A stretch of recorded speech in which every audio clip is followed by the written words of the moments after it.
All right, ladies and gentlemen, Happy New Year to all of you out there. Appreciate you. You're watching Sports Talk with BWatts. I'm your host, Bernard Watts, along with Steve Woodland and J.R. Boston. Tonight, we're going to talk about Coach Prime and the Colorado football team. Don't be surprised that Coach Prime surprised the doubters in 2025. 3 months ago, as the days built up to 2 months ago, as the days went forward to 1 month ago. If you go back and watch my Tuesday night's broadcast, Steve Woodland told y'all, BWatts and the chat, 2025 will be Coach Prime best year. Well, guess what? At that time, I couldn't see it. But the way Coach Prime is moving in this transfer portal, Steve wasn't right, y'all. Check this out. If you look at the way Coach Prime is building this team with some of the players that's coming back, they second and third unit gonna be just as good as they first unit. All you got to do is look at the players they come back. We really ain't lost that many players in the transfer portal. Here Green, linebacker. Shit, Coach Prime brought in 3. He told us sometimes it takes 3 to replace 1, right? Also, check this out. We lost Coach Dance, right?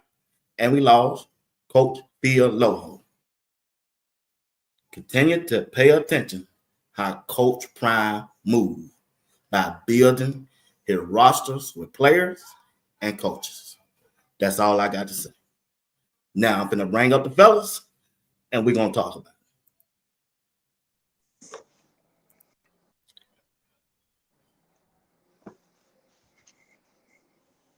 Happy New Year, fellas. Happy New Year to y'all, man.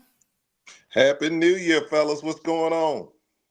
Well, I said, shit, I had to watch a video last night just to see how y'all look.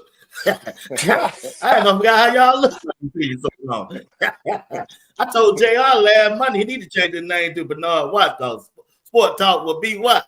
Well, this thing's finna be smoking this year, boy. Nah, Happy New Year, gentlemen. Happy New Year, man. Yeah, man. Appreciate y'all, man. I really do appreciate y'all for rocking with me, man. It went for Steve, JR. I'm telling you, Tuesday night we'll be struggling with BWatts. Y'all make the show, and I appreciate you. Barbara Foster, what's going on? How you doing? YG, what's going on? Miss Nail, how you doing? Tim, Isaiah, what's going on? Coach Trey, my dog, what's going on? Selma Johnson, my dog, how you doing? How you doing? How y'all doing? Man, listen here, fellas.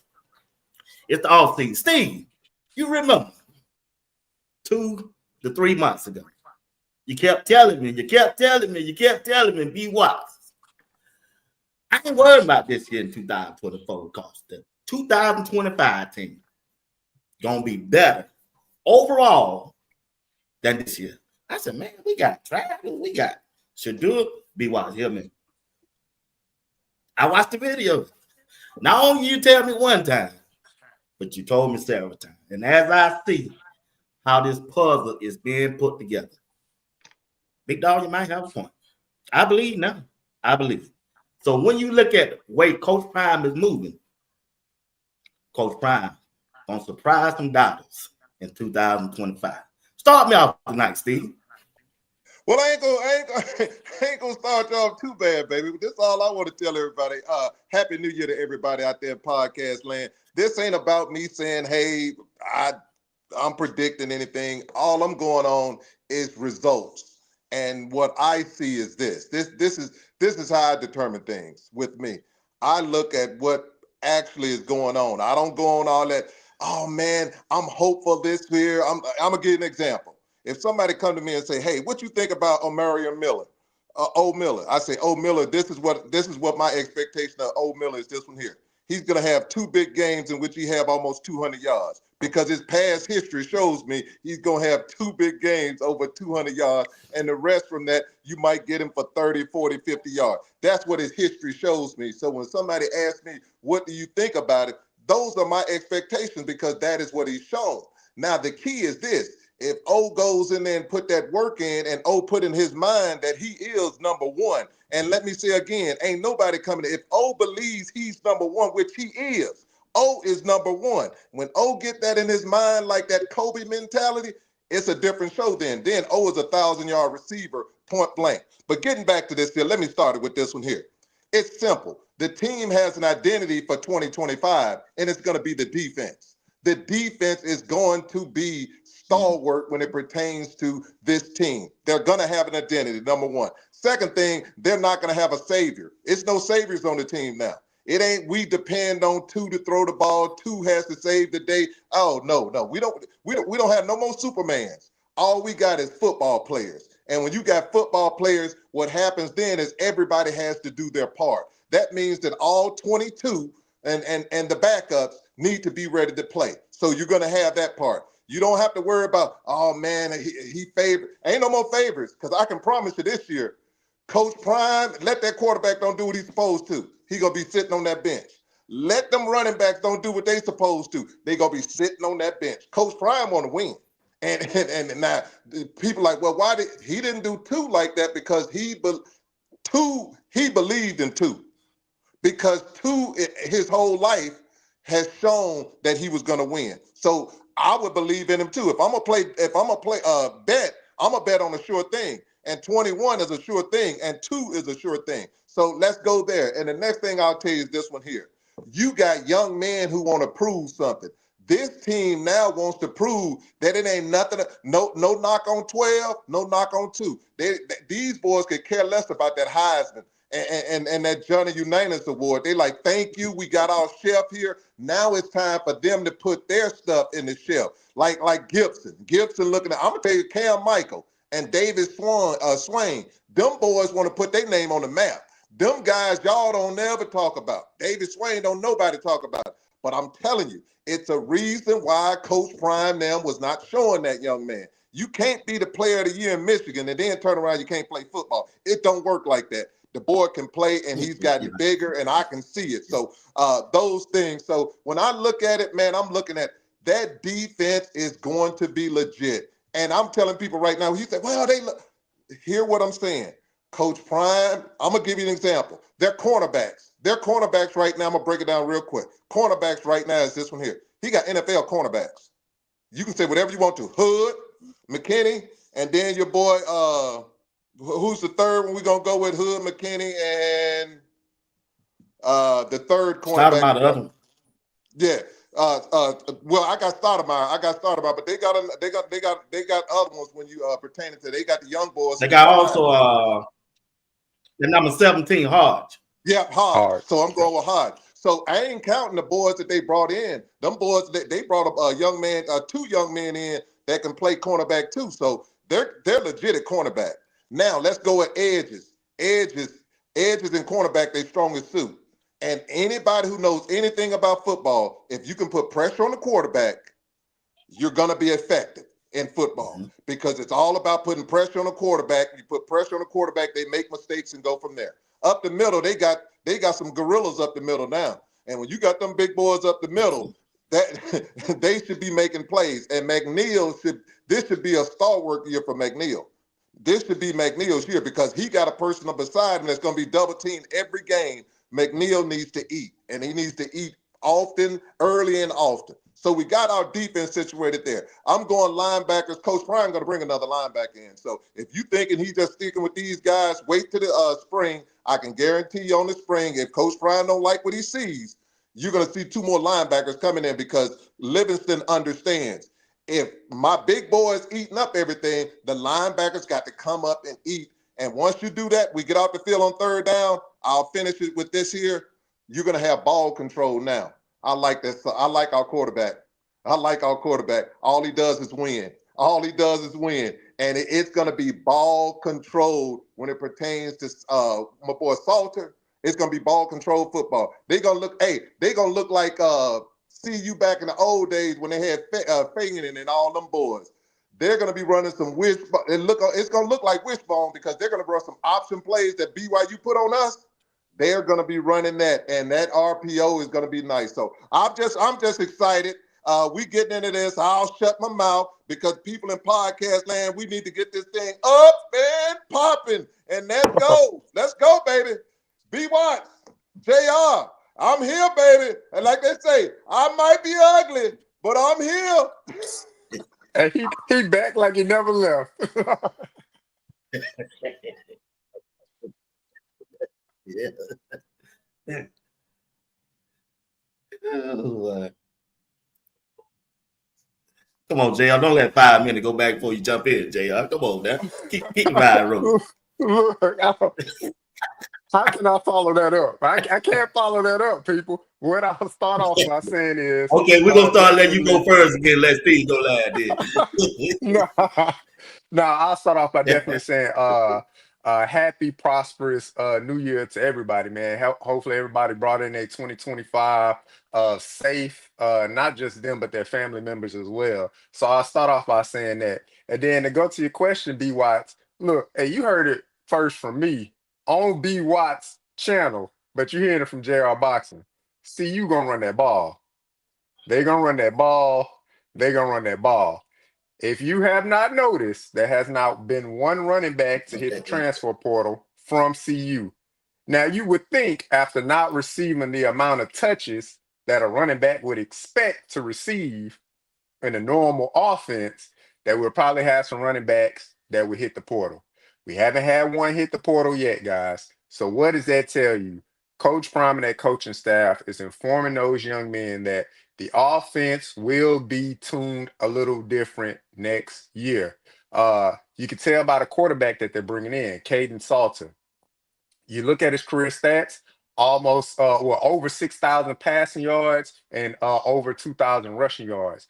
That is the definition of a dual threat type running back. So that run pass option, they're trying to fine tune that offensive line by bringing in bigger linemen. Last year we brought in bigger linemen than the ones we had previous year, but this year they're looking to bring in even bigger linemen. We're looking at guys that are 6'7", 360 something pounds that they're looking at bringing in. You need weight like that to move people on the offensive line. That was a problem with our offensive line this year when it pertains to the running game. We could not get a push. BWatts saw it himself when he went to go see the Utah game. They couldn't push nobody off the line. I saw it against UCF. They couldn't push UCF off the line. So Coach Prime, their recruiting staff, Pat Sherman, they're looking for bigger offensive linemen because you heard it first. I'm telling you, you heard it from JR Boxing first. They are going to run the ball. And Uncle Steve said it. It's about ball control, right?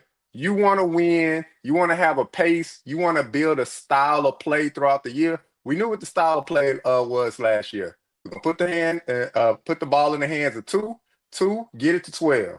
All right. 12 ain't there, you look for 10. 10 ain't there, you better look back for 12.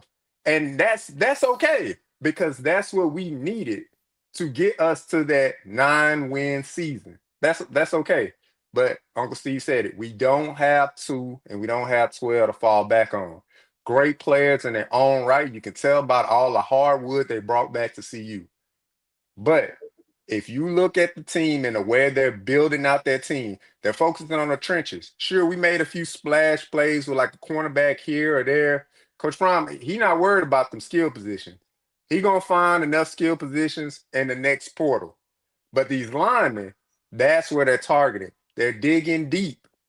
They're looking at HBCU ranks. They're looking in Sun Belt Conference. They're looking in Conference USA. They are trying to pull every diamond in the rough, every personnel that they can bring in to put competition on that line and make it as stout as possible to have a durable team next year that can run the ball and that can hold up against the run. So notice all the portal commitments, majority of the portal commitments have been linemen. D-line and O-line they've been targeting. So if that gives you any indication of what CU is going to look like next year, they're going to be a team that's going to look to stop the run first and they're going to look to run the ball second in an offensive scheme by Pat Shermer.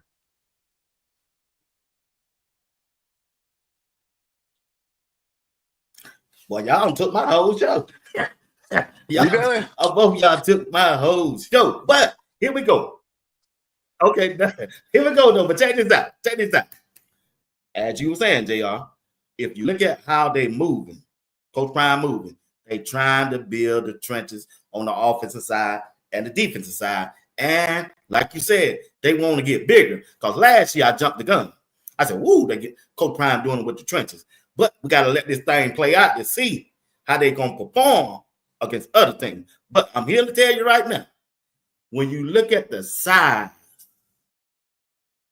of them, and I watched the videos of them, Steve and JR, these big guys can move. So Pat Sherman, the offensive coordinator, he can go in his bag, trap plays, pulling plays. The lineman can move. The lineman can pull. You can run the ball behind Jordan C, like they did against UCF in another game they did, but they stopped and got away from him. So you can do that with Micah. But as you look, JR, as you were saying, look like this offensive line going to be dominant against the run and going to be able to protect the passes with the ones that's coming back and the ones that they're bringing in. When you look at the big dude, Akins Obalaki from Texas A&M, might have messed up his name. I'm sorry if I did. Cardale Smith, Chauncey Gooden.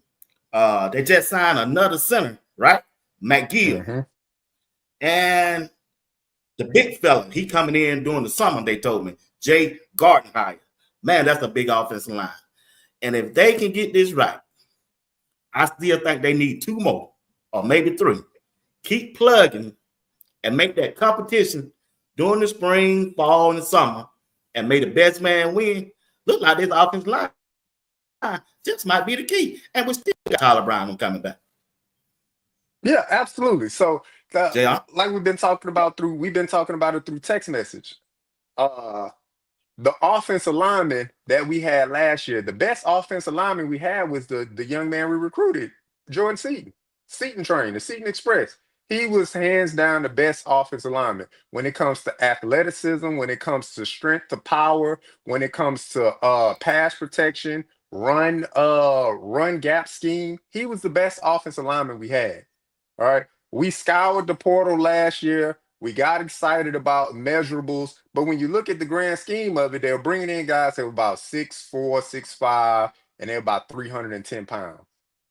You compare that to the average size of other offensive linemen, you compare that to some offensive lines across the SEC, like that's a bit undersized. Like you got some SEC offensive linemen that they pushing about 340, right, 360. They some big, thick guys, right? So athleticism is also a key component that they're looking for, because you can't get somebody out on a screen and expect your lineman to get out there and block, but then they don't block. And we saw that a lot last year with our offensive line. As far as when they tried to pull, how they would miss certain blocks, when they tried to put little bubble screens out there, or tunnel screens, guys couldn't get out there quick enough because they just didn't have the athleticism that they needed, right? So that's a focus for Coach Brown this year. In order to protect one of your most valuable assets, and the transfer quarterback that you're bringing in, and then the young man that you recruited in, Juju Lewis, you have to put some guys up front that is going to be stout, beef up that front O-line, and get the train moving. And I believe that's probably the message that he preached to Pat Shermer. Look, hey, that's it. But it's me and you now. We got to get this done. And how we going to get this done is we going to control this clock, and we going to move the ball effectively up and down this field. Because I'm telling y'all, if you haven't seen the tape of the young man, Caden Salter, the boy can move. And he's not going to sit back there. He's not going to go through 3 or 4 reads. He's going to give you 2 reads, and he out of there. So when it comes to moving that, when it comes to moving that ball, he going to move that ball. So the ball going to get moving. We always going to go in a positive direction with that young man. So I'm excited to see the direction that they're going, and I can't wait to see some of these, these young men and these shorts and shirts to see their true, their fit, because the size and the numbers, but when you see them and they look physically imposing, that's another thing. JR, I think you're nailing it right now. But what I'm going to add on to it is this one here. It don't make a difference who we have on that offensive line if you don't do the right scheme. It's all about scheme, baby.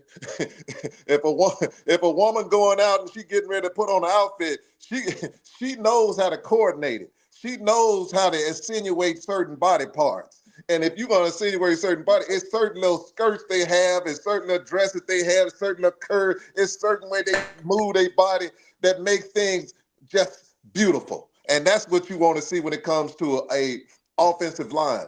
You want an offensive coordinator that puts schemes together that helps your offensive line. For example, if you've noticed, you went and got about 6 tight ends last time I checked.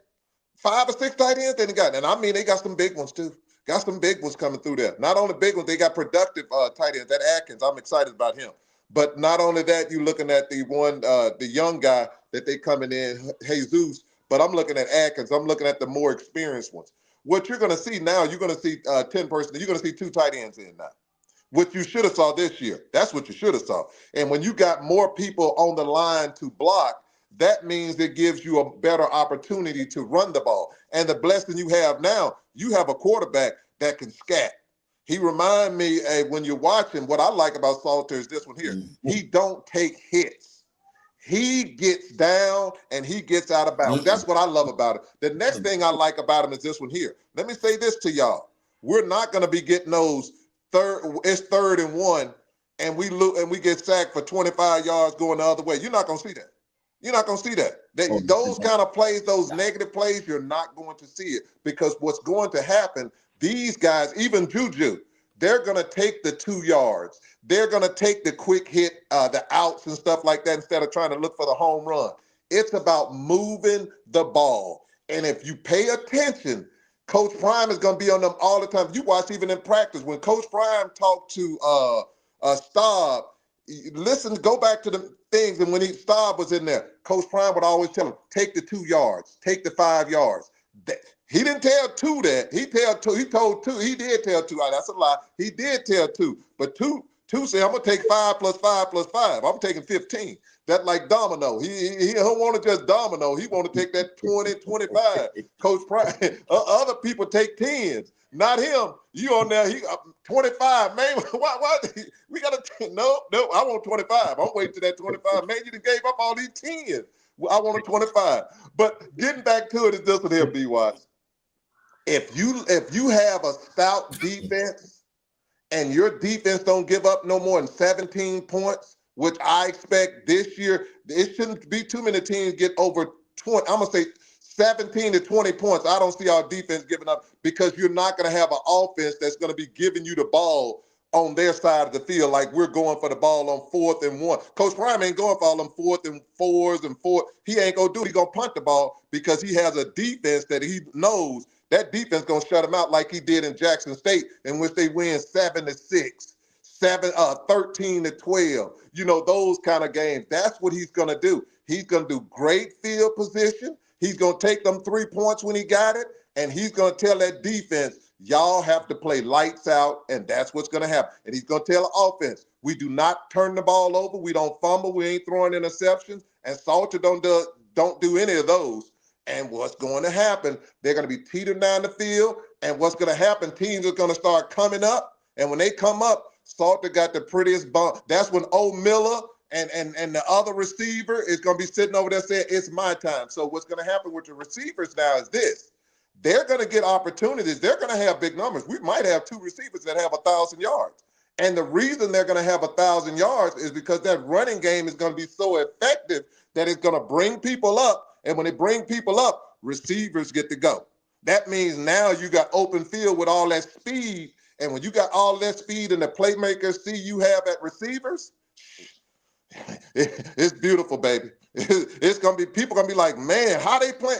And it's going to be like, The offensive line ain't gonna change, BWatts. What's gonna change is the scheme. You're not gonna have 5 people trying to block 7. You're gonna have 7 people back there, maybe 8, because he's gonna use the running back to block 2. And now you're gonna have open lanes where the quarterback ain't losing yards. He can take 5 yards, like we used to be doing. Oh, the quarterback runs straight. If you watch North Dakota State, that's how we're gonna look on offense. If you North Dakota State, if you watch them against Montana, and it's people talked about North Dakota State. They won a championship. They won a championship. So you're taking on a championship team. And if you watch North Dakota State, the way that quarterback, that's the way Salter is going to quarterback. And those are the results you're going to have. You have a team that's disciplined, a very good defense, and an offense that all they do is play possession football and make the plays that they're supposed to make. And you're going to win 8 times out of 10 if you do that. Back to you, BWatts. Good take, fella. Good take. While y'all on the road to start this year, I love it. You watching Sports Talk with BWatts and with Steve Woodland and J.R. Boxing. Now, when we look at our quarterback position, I think it's going to be a dude, y'all. Don't give up on my boy, Juju Lewis. But still, what I would do if I was the coach, but I'm not. Remember, I'm not. It's just opinion. I would redshirt Juju. Remember, he's 17. He should be he up there now. He should be a junior in high school, right? If you redshirt him, just let him play in 4 games and let Salter just ball out. This your last year. Because Salter already said, I come here for the spotlight, and I'm telling you, he finna get it. Be careful what you ask for, because you finna get it now. He gonna get the spotlight. And when you look at the videos, when you look at the tapes on, this dude is all that y'all need. This is what Coach Prime needs. He can running back, go. Running back. That's all right. Just get what you can on first 2 down.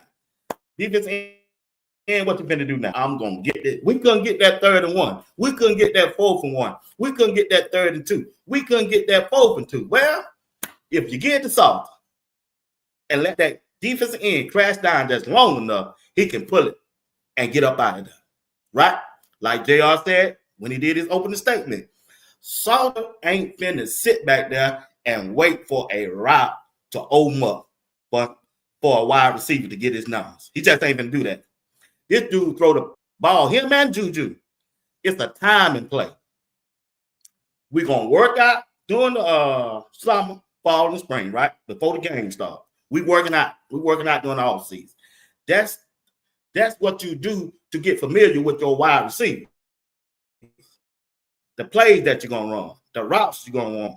Well, when you get in that game, when I was coaching, I'm talking about when I was coaching, I would tell my quarterback, you throw that ball here at this hash mark. My wide receiver, be thankful to your head, 1,001, 1,002. You need to be here because he's going to throw that ball on a slant play, right? Now check this out. When you look at Salter, JR, Salter is he got a big arm. He throw the deep ball well, real well. And when you look at the wide receiver that Coach Prime is bringing in, man, I'm telling you, Salter can be put in a position in his first 3 or 4 games, Steve. He can be in the Heisman Trophy top. That top. I ain't say he's going to win if he get his numbers up with passing and rushing. So when I look at Salter and I look at the competition that's coming in with Juju, it's going to be a good, I'm telling you, it's going to be a good one going into camp. And I like Salter coming out of camp. I think the offense will be more efficient. It'll help with the running game and also the passing game. And plus, he got the experience. You got to look at that. Even though he's down there in the G5, Liberty, he still got the experience. He know what it takes to win because he's been a winner for the last 3 years. 6,000 yards in the first 3 seasons. Ran for 2,000. I think he ran for about 12 touchdowns. Really, if you look at the 2023 year that he played, if you look at his number, this dude threw for almost 4,000 yards. He rushed for 1,000. He should have been in the Heisman Trophy discussion that year. So when you look at the quarterback, I'm telling you, he can make a big difference for Coach Pryor and Pat Sherman offense going forward. Absolutely. Like I said, go check out his film. Not his highlights. Go check out his film, because if you see the highlights, you're gonna see a lot of deep ball throws and things like that. That's what you want to see. You want to see those things in a highlight. That's part of a highlight reel. But just take a look at one of their games. You pull it up on YouTube, just type in Liberty and football game. It'll pop up, and you will see throughout the game the way this young man moves the ball through the air and effectively with his feet is a playing style that as CU fans that we're not going to be accustomed to seeing, with design runs and the way the RPO is being read. We knew as far as like a threat to run the ball in a design like run situation, Shedeur wasn't a threat to run the ball. That's okay. That's not his best attribute. His best attribute is his mind and his arm and his placement of the ball. With this young man, Salter, he relies on his athleticism, but he's smart with the ball. He doesn't give the ball to the other team, so he is very, very low when it comes to like interception rate. His touchdown to interception rate is a very exceptional rate. So he's going to take care of the ball. He's going to matriculate the ball down the field. Like Uncle Steve was saying, look, this past year we was looking for 25, 20 all the time. We're going to nickel and dime down that field this year. It's going to be there. We're going to nickel and dime. You're going to see CU. What I would predict would be CU to have extended play drives. And I'm talking about, 10 play drives throughout the game. Maybe twice during the game we'll have a 10-play drive, and then we'll probably average around 7 to 8 plays during a drive on the average. And then, sprinkle in some 10-plus drives every once in a while. But I'm excited to see the direction of the team, and I'm excited to see what Juju does when he comes in. 17, he's away from home for the first time. I wouldn't be surprised, once he gets there and he gets acclimated into the system, him coming along with family, him coming along with a support system. Because at 17 years old, although you may be mature in your movements, but when you're away from home, homesickness is a big thing. A lot of kids experience that. A lot of young people experience that away from home. So those are the things that Juju will have to go through, not just football, but classwork and, going to class. Because a lot of freshmen, young people, when I was a freshman in college, online classes were not offered. We had to go in the classroom. They wanted you to be entrenched in the university. They wanted you to be a part of that student body. So that was some of the things that we had to do as freshmen when we went to school. So those are going to be some of the things Juju is going to have to acclimate himself to once he gets there on the campus. But the football part, he knows the football part. He knows the fundamentals of throwing the ball. He knows they're going to teach him how to better read defenses and how to learn a playbook. All of that stuff they're going to teach him, on top of the stuff that he already his natural abilities that he has. But you're right, BWatts. They'll probably bring him in, let him play, sprinkle him throughout the year, and then red shirt him, get his body right and things like that. Because if you notice, they recruited Juju, but then they got also 4 offensive linemen with Juju. So if that tells you something, they want to grow those young men together. That's a deal that you want. You want a quarterback, and you want these linemen to grow with that quarterback. So I don't even expect some of the linemen to come in and they start immediately. Jordan Seaton, that's an anomaly. You don't really get too many true freshman offensive linemen coming in and starting across the country. You may get one sprinkled out a few teams, but if we have another one that comes in, then that's a blessing to our program. But I'm not expecting that. I'm expecting those young men to come in and get their bodies right with Coach Mo, learn from those veterans across that team, and then be ready for 2026.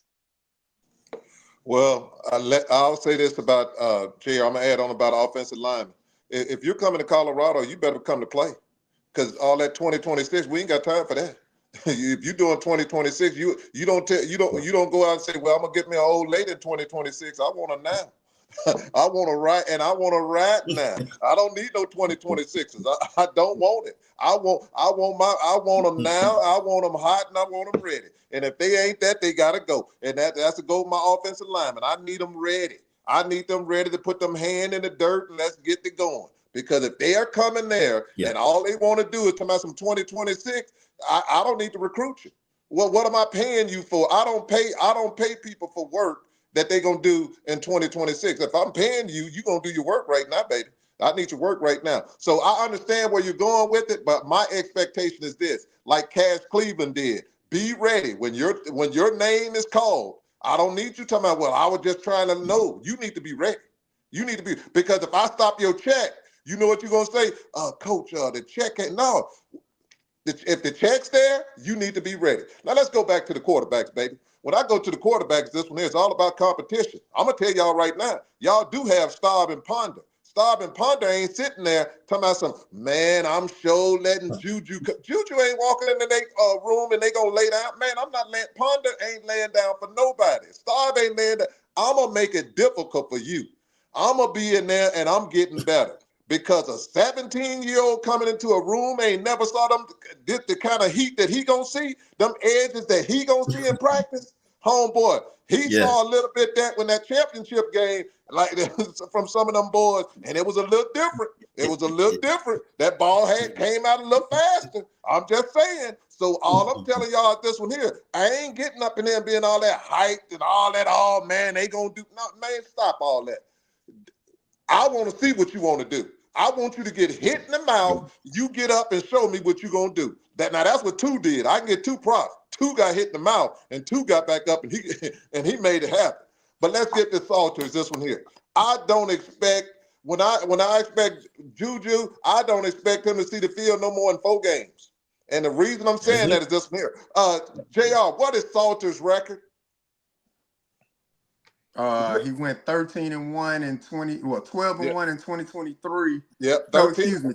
12-1 in 2023. And then this past year they went 8-3. Yep. Yeah. So my point is this one here. He don't lose too many games. He's a winner. He's a winner. And I'm telling you, this year was a disadvantage. This year is going to help him out a lot because he lost a lot of players on that Liberty team that people went and stole from him. Because they developed all those people and all them teams poached their players and they left. So he stayed around and he still won 8 games. So that tells you a lot about him. What it tells me is this one here. What it tells me is this one here. You got a winner. You got a man that has seen a lot of football and a lot of football at a high level because people tell me, oh, he played against Oregon. He played against Oregon and he didn't play bad. He played. Now the other his players were outmatched, but he played. So my point is this: he's seen it. This man has been in the fire. He's proven. He's gonna come in there. He's gonna respect Juju, but he's gonna let Juju know it's levels to this here. Juju, your future is bright. You're gonna be in the NFL and you're gonna do your thing. But I'm gonna be in the NFL too. It ain't nothing new. It's levels to this. So what you're gonna see is this one here. What I hope is this. Well, I ain't gonna hope. This is what you should see. You should see a veteran come in there, take command of that offensive line, and what you're gonna have is this one here. You're gonna have an offensive line that realize they can get their identity now because you can say whatever you want to. If all you're doing is 5 people and my grandmama know that you're gonna pass the ball, I'm sorry, you're not setting an offensive line up for success. You can say whatever, and you refuse to run the ball. Man, stop it. Stop it. I don't care how bad your defense is or how good your defense is. If I know I ain't going to do no more pass the ball, and then I know your quarterback got a propensity. If we put pressure on him, he's going to roll, and he's going to roll outside into the defensive end, which I'm watching. Oh, homeboy, you done. Because I'm blitzing you, and I'm blitzing you hard inside because I know your quarterback want to do that little spin thing, and I'm telling my DE, don't go inside, stay outside, and he going to meet you at your mama's house. So that's what you're going to do. So, and that's what they did. So if you going now, what you're going to have is this one here. Salty, you don't know what to do because you're going to be sitting back there. That guy's going to fake that handoff. and you're going to be sitting there, and that tight end can go right over the middle. Then you got O and that freshman of the year, others Williams over there. Man, you got problems. Yep. You got problems. You got problems. And then, sir, you got problems. You're right, William. Yeah, you got problems. And not only that, that ain't counting them speedsters. Wilson been eating people up so much, man. They don't know what to do about that boy. Player of the year. That boy winning so much. That boy got so much props going on right now. They don't know what to do with him. Gibson. They don't know what to do with Gibson right now. Gibson, and they don't know what. They don't know how to get. They don't know if to give him a 6-star or break him down to a 3-star. But they don't know what to do with that boy. That boy just breaking drones on people. He said, "Oh, get me over here. What you gonna do? I'm taking it to the house." So you're gonna have what you also have now. See, you got speed, and I ain't talking about one player. This year was just Jimmy. They got speed now. They got some runners on there. Cam Michael, Gibson, and then you got Farrakhan. They got some speed, and they ain't count hard himself. They got speed. So all I'm telling people is this one here: those cornerbacks are not going to be comfortable. They're not going to be comfortable because they're going to be like, man, they running the ball. Damn, they running the ball successful. Now you're turning around. We got to come up for that. Now them going over our head. Man, we done. And then you got a tight end that's going over the middle. You're going to see tight ends now catching the ball over the middle because the middle is going to be wide open because you should be putting them in motion. You should be putting Gibson in motion. And I mean every play. You should be putting them in certain packages and schemes. Man, I watched Schumer's offense that he did in Denver. Oh, my God, it's a beautiful offense. Oh, my goodness, it's a beautiful offense. I didn't see hardly any of them. But if he goes back and put those in with those tight ends, I ain't seen none of them. I saw two of them. I saw two. But with that being said, if Schumer goes to that offense, which works perfectly for a Salter, it's gonna be problems, man. With the defense defense that ain't gonna give up no more than 17 points if you don't turn the ball over, man, that's problems. I don't care who you are, that's problems for teams. So that's all I'll put on there, fellas. But back to you, BWatts. That's a good take, fellas. Good takes on that. Yeah, let's switch side to the defensive side. Coach Hart keep getting slammed. They keep slamming my boy. But y'all know I got to come and get my boy. Got to shut JR up. Listen, Coach Hart I'm telling you, Steve, I'm telling y'all, chat. Coach Andre Hart is one of the best linebackers in college football. He only can coach what he got. And this year, that boy got some dogs, boy. I'm telling y'all now, don't worry about the name because we ain't built them up yet. Don't worry about where they came from because they came from a lower level. But they produce where they came from. 2 linebackers that he brought in this year. This year, from the transfer portal, got over 80 tackles. 80. Not 1, not 2. They got 80 tackles in a season. That's 20 or 19. I think one got 82 and one got 80. That's Martavius French and Reginald Hughes. And he also got Salter, the quarterback brother. And we got my homeboy. I'm telling y'all right there. The freshman, Montrez Walker, that boy is a thump. Now, the only thing I don't see in the Montrez guy, I got to talk to him again. He need to work on his sideline movement. That's it. That's the only thing. And get toned up because he's coming out of high school. Once he get in that weight room and put on that weight, I'm telling y'all right now, that boy French, yeah, that's the name. That boy, man. And that boy Reginald from Jacksonville State University. Yeah. That boy bigger than Hill Green and faster than Hill Green. I watched the videos. I'm telling you, my boy, Coach Andre Hart, linebackers will deliver. And don't forget about Webster. Stop it, BWatts.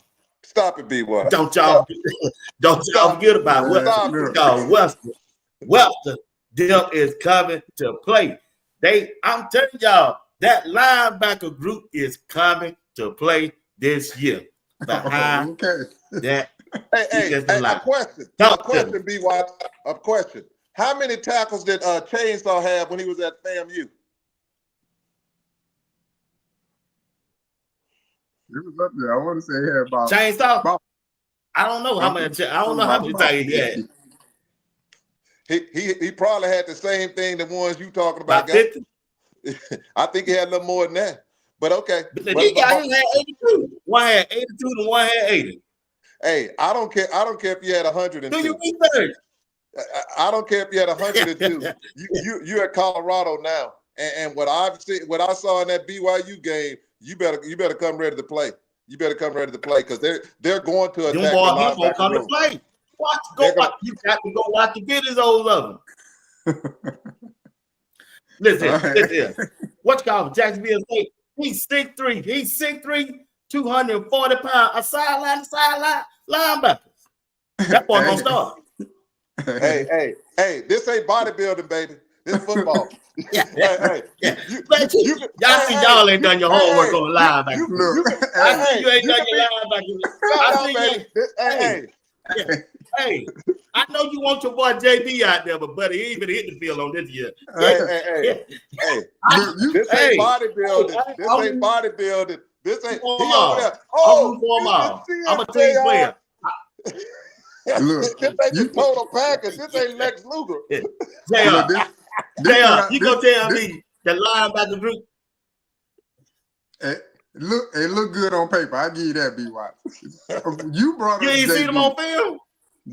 I caught a little bit, and it looked good. I didn't say nothing about JB. I said Webster. No. No, you brought JB. You said. Oh no, I ain't. No. Well, I made a mistake then if I did. No, I said no. You said JB. Let's go trade on board. No. Hey, take a drink, Watts. You said JB gonna have to come to play, and look, as soon as you mentioned that, look, this is why we hard on Coach Hart. I love the entire coaching staff. I pull for all of them, but I'm gonna say this about Coach Hart. Now, JB, he got him to Jackson State. He followed him to Colorado. And where the development at? Where is it? JB is built like an action figure, but he ain't getting on the field. I'm not understanding why. And that's under the tutelage.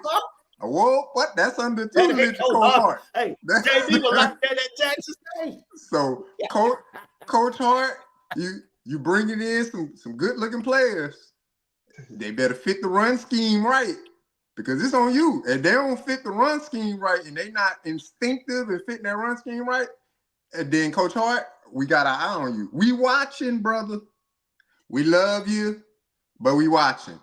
That's all I'm saying. But I'm excited about the linebacker room. I must say, the young men that they recruited to come in, they are very sideline to sideline savvy. They get to that sideline. They can run. They some runners. They some track stars. How they gonna fit the gap? Time out. I don't know. But Coach Hart better figure that out. Well, I'm gonna educate you just in case you don't know. Coach Hart,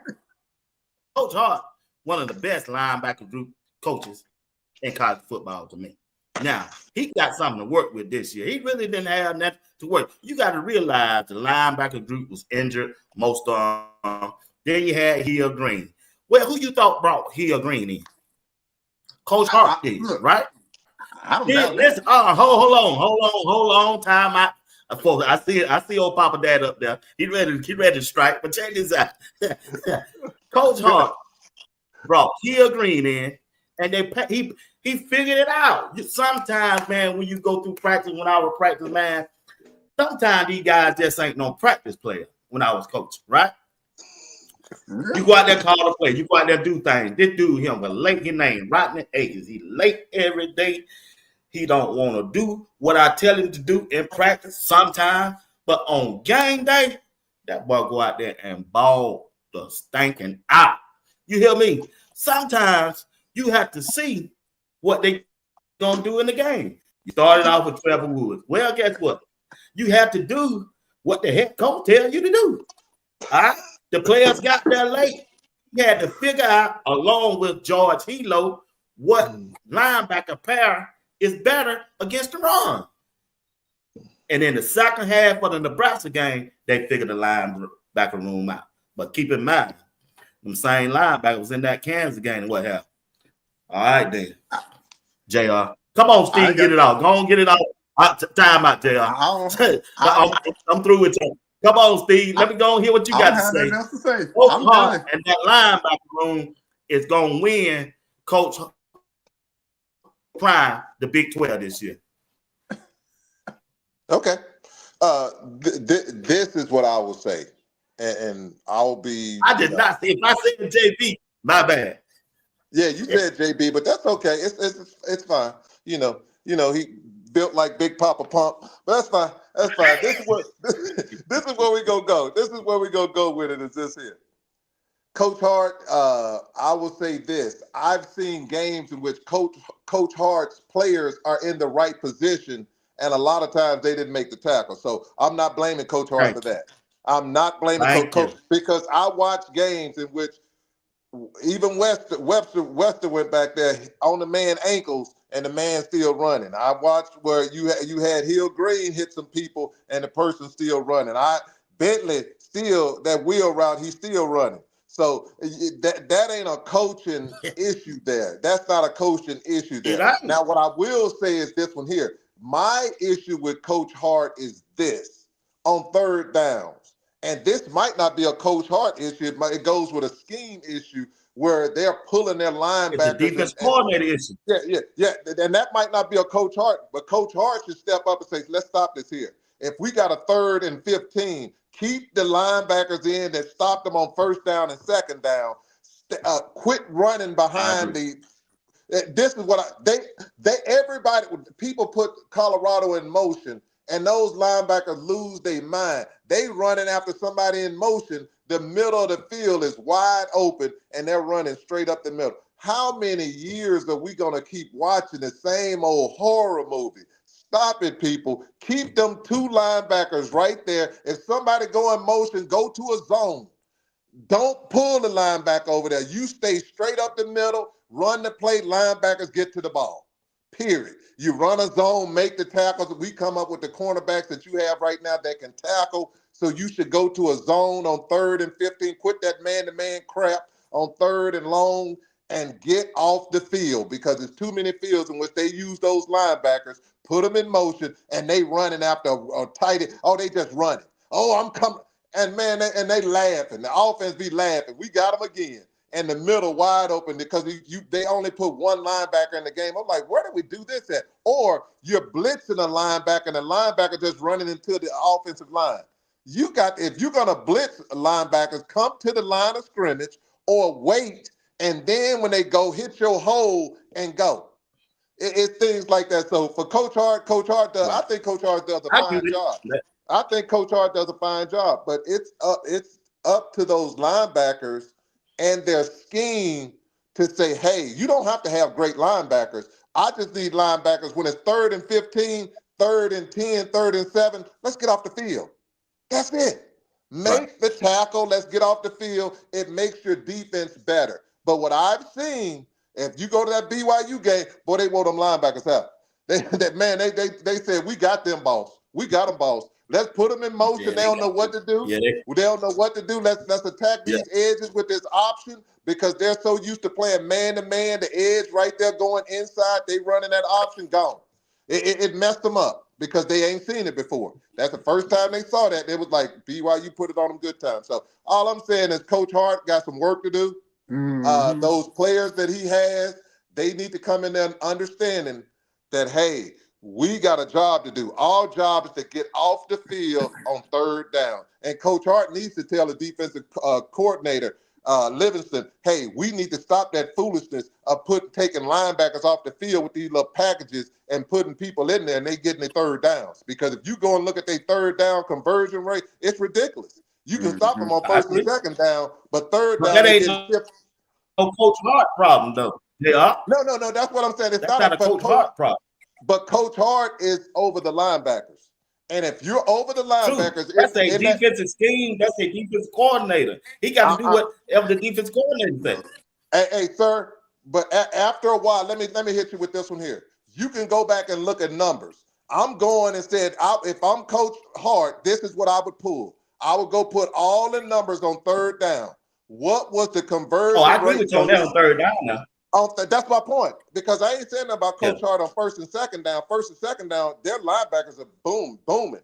It's the third downs I'm having issues with at the linebacker position because of the scheme mostly. This is not a Coach Hart issue. It's a scheme issue in which Coach Hart needs to speak up and say, hey, guys, this makes no sense. We stopping them on first and second down. We're changing our scheme and taking linebackers out and keeping one linebacker and switching some kind of stuff, and the people getting third, 15, third, and 20s. What they do that at? Look, So that's all I think I'm the saying. linebackers were kind of slow, man. They were slow, bro. They were slow to me. Let me go again, BWatts. On that wheel route, when you look at Bentley. Well, I know he's slow, but if he's slow as a linebacker coach, you know he's slow.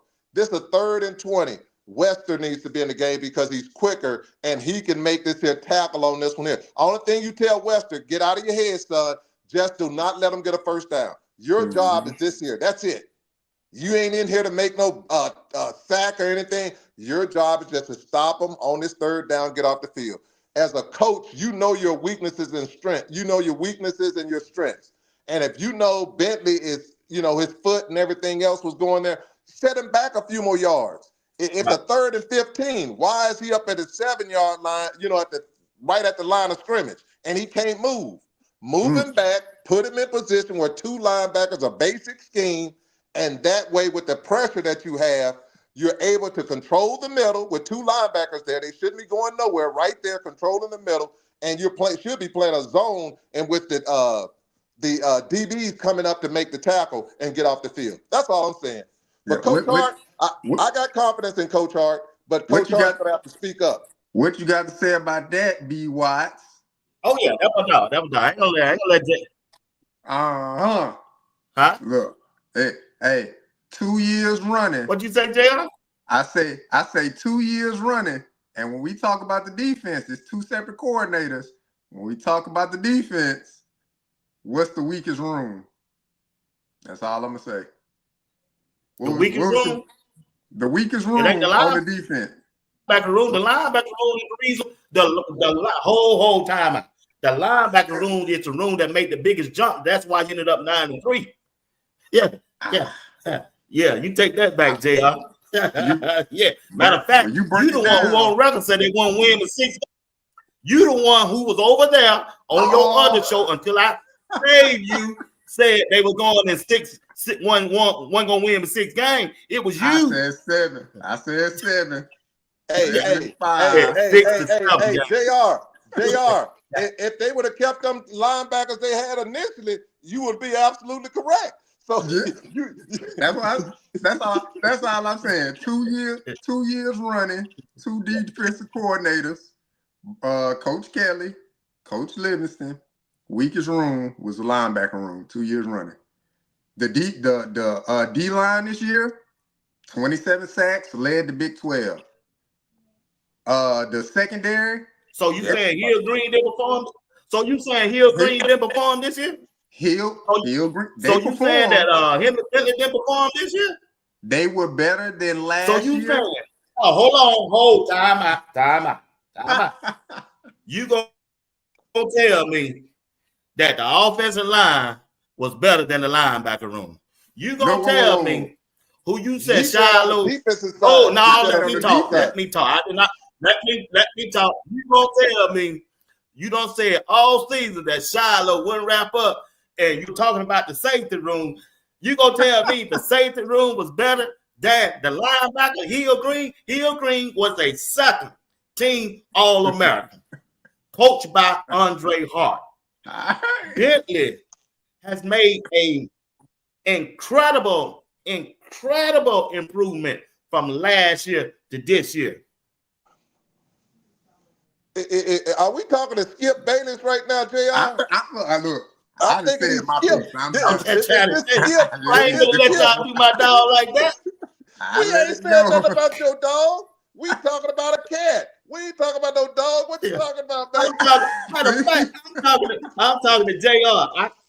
Whenever you come on my show, this year is not like last year. I got to correct you when you speaking false information. That's my job. I'm got to push back on it. You know when Stephen A. do this? You know when Stephen A. do this? Yeah, that's that sign. That's that pushback sign. I'm done. Hey, I thought that was a Look sign here. for him and When you look Molly. at the boy, here he go. No, he got. Hey, I'm done. boy, you crazy, boy. That finger. Him and Molly. I'm like big Molly, man on the got later 5. on.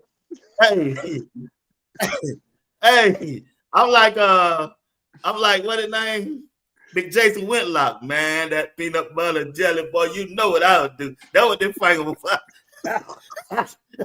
Boy, that peanut butter and jelly. But anyway, but y'all been getting me in trouble now. Look, You I always got a talk fool about Steve. your tendencies. I'm trying to stick to football. Well, you talking listen football, here, you talking balls, all right, but it ain't foot. But go ahead. But I didn't say my piece. Look here we go. I'm done. Here we go. Matter of fact, supposed to have Coach Hart or one of the linebackers on the show sometime this week. You're gonna let me know when. All right, check this out. When you look at the addition of the defensive line, the front, Otis, and that's who I've got. Otis, you got Lightfoot, you got the dude from IMG, McPherson, and we got who else? We got Christian Hudson. When you look at the defensive line and the ones that coming back like McNeil, Barnes, and TC Carter, the one that started last year but David got injured. Mm-hmm. Yeah, got them. I think the defensive front gonna be better this year than it was last year. Especially with TC Carter coming back. Definitely. JR? They definitely got a lot of size in the room, got some experience in the room. It's a good balance of experience and youth in that defensive room. Coach D-Lou and Coach Sapp gonna have a pleasure coaching those young men up. And we got some guys with some size in there. Jaheim Otis, he what, 6'4", 320? Like that's a big dude. 6'5", 320. You know, that's a big dude, right? Barnes, same size. He over 320 himself. Mm-hmm. So you got some guys who are gonna be able to plug up that middle because you lose Chidozie, right? Chidozie was old reliable Chidozie, right? A stump in the middle of that defense, an unmovable force, but you lose him. So how do you counteract that? You got to get bigger up front. You got to get nastier up front. You got to get these young men that's gonna throw their weight around. So you got depth. You got depth up there. And with that youth, with that infusion of young talent that's coming in, they're gonna be hungry to prove themselves. They're coming from big programs, so they're gonna be chomping at the bit to get on the field. And so I'm excited to see that defensive line room again be a stalwart across the front for Rob Lifton's defense. So I'm excited to see it. This is what I'm talking about, BWatts. Now coming to Coach Hart, when it pertains, Coach Hart blessing is this. The front is going to be so good that it's going to enhance the play of the linebackers because the linebackers should be clean. Wester really should have anybody playing linebacker, especially the French or the ones that are quick and sideline to sideline. You're going to be clean. That means that you're not going to have offensive linemen in your face. And if they don't have offensive linemen in their face, because Otis, that is my boy Otis, Otis, like, you know, with the temptation, they say, ain't nobody coming to see you, Otis, but everybody coming to see this Otis because he's going to be the show. So that front is going to make the linebacker group even better because if they're clean, that means all they got to do is go in there and make a play, period. All you doing is coming and cleaning up. The front seven or the front four, they doing all the hard work. Linebackers gonna come in and clean up. So that helps linebackers where they ain't got to go and do all those excessive reads because what I'm seeing is this one here. If you watch McNeil last year, McNeil had 3 games in which he was a tear. He was on a couple games where he was back-to-back plays. He was at the quarterback before he handed the ball off one time. He should have took the ball from the quarterback. And McNeil, with the more experience that he has coming back from what he the results that he had from the training from D. Lou and Warren Sapp, his mind should be like, he's having a breakout year. I got this dude over here getting all these double teams. All I got to do is beat one person, this guard, with his quickness. So now you got clean linebackers, and those clean linebackers are going to have Coach Hart's going to look good this year. And he looked good next year, but he's going to look good this year, and he looked good last year. Linebackers did their job. Linebackers played exceptionally well. Hill greened them. So I can't criticize someone and then turn around and be like, well, when they do good, they get good results, then you don't want to give him credit. No, Coach Hart needs to get his credit. He got an All-American at linebacker. They played very well. They put up great numbers. Even Bentley, they had games which they did very well. He put people in good positions. Now, the only thing I didn't like, man, I said, and I have to agree with JR, some stuff I looked at, and I'm like, hey, some plays, it would look like they were out of position. And that might not be a Coach Hart thing, because I saw a lot of well-off. Coach Hart now put him in the right position, but we don't want to throw players under the bus, because players have plays in which they'll go out there, they don't know the play. They'll go out there, y'all don't want to throw them on the bus, but BWatts will. Hey, I'm just saying, I'm not gonna. No, don't say no week. You tune in to Mondays at 11 o'clock. I see you, BWatts. Go watch my Mondays. Yeah. I see you, and you. Okay, I call it like it is, but I ain't neither. Hey, but my thing is this one here. I have to go on. I'm going more of Coach Dre's side on this one here. I like how you do. You can use constructive criticism. I'm not going to go and say you don't get ugly with it. You do constructive criticism. I like that route, saying, hey, on these plays, I think they need to do this, this, and this. I think they need to move more laterally. They need to quit going for the action and start paying attention and start reading. They need to get in the playbook a little bit more, because you can tell who's in the playbook. This is what I'm gonna see this year, BWatts. The noise is gone from CU. The noise should be gone as far as when it comes to 2 and 12. Now it should be about football, where it's always been about football, but more people worry about noise. Now it's going to get to the point we need to have our nose in the book. We have, and this is the beauty, JR and BWatts. The players on this team haven't accomplished nothing. Nothing.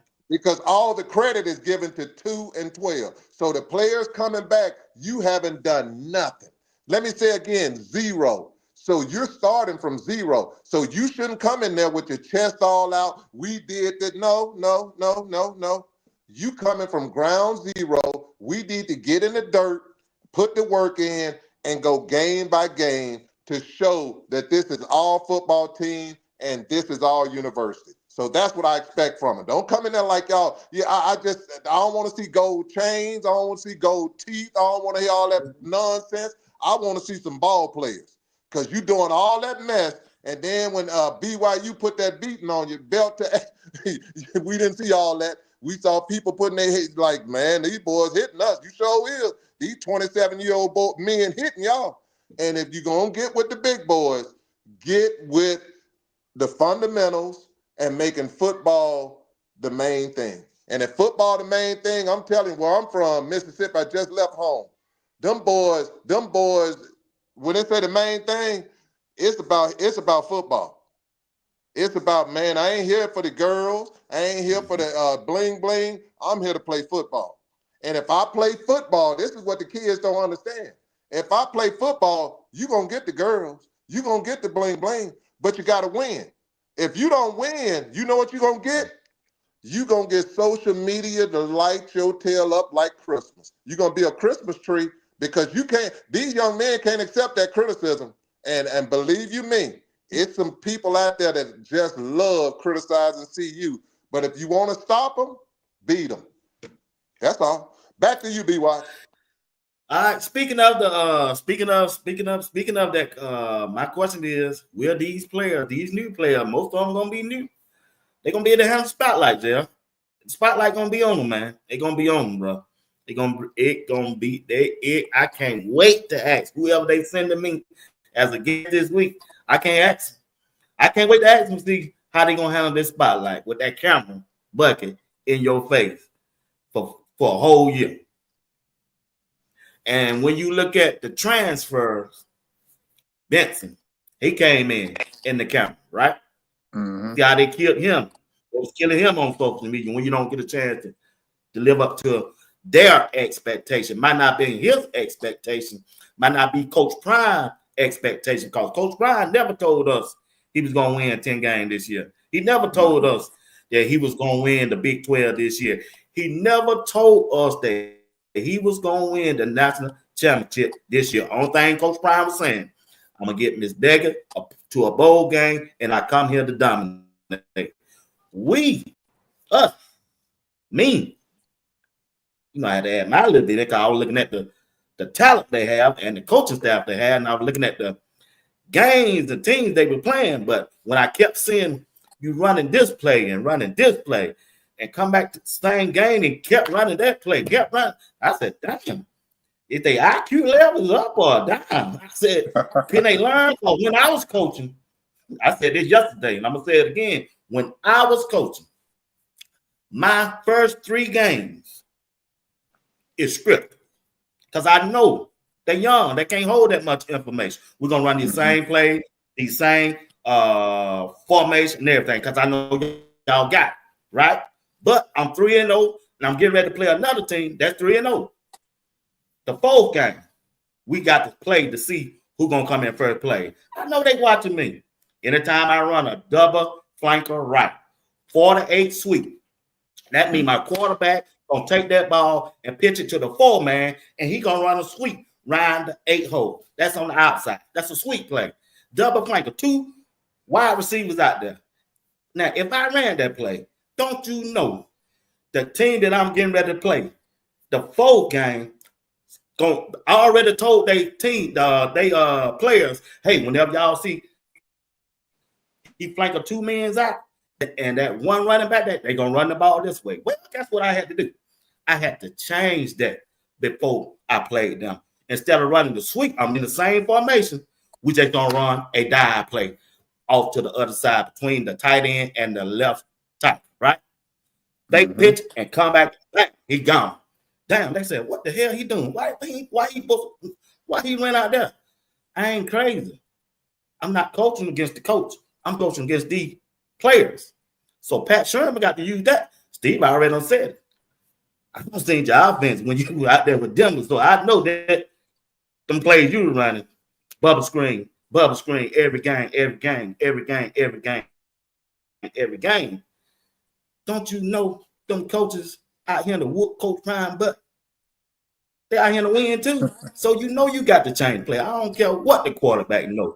I don't care what they should have told. I don't care what you want to do, should do. I know you're familiar with these players. I'm gonna go up here to the booth so I ain't gotta talk to you. Yeah, I'm just gonna call it down and run that play. It would have eased them.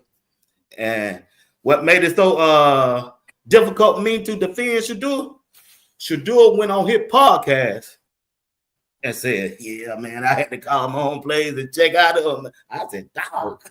I said, well, I can't defend him no more. I can't defend him no more. You know, went on their podcast and told them what was going on. Yeah, I called my own play, but I had to check out of it. I said, dog. I said, well, hey, that's what was going on. But going back to what I was talking about. When we look at the defensive backs this year, right? We got DJ McKinney, got Colton Hood, we got Stoudemire. We got to look at and see what that number 17 gonna do. And we got some more players coming in. I think they signed Antonio Branch, and you got Bird coming in. I think that's the last name, Bird. And Vickers, another cornerback. I think this cornerback room, and you still got some players that played last year. I think the cornerback room and the safety room are a little bit better. Yeah, you got some Byard, younger brother of Kevin Byard, an NFL player. The young man, he played football at University of South Florida this year. He's a sideline guy. He can also tackle. He's a sure tackler as well. So he brings a element of speed back there. Love, all love to the shark, all love to shallow. But they were not the most fleet of foot, I would say, when it comes to like the coverage skills back there.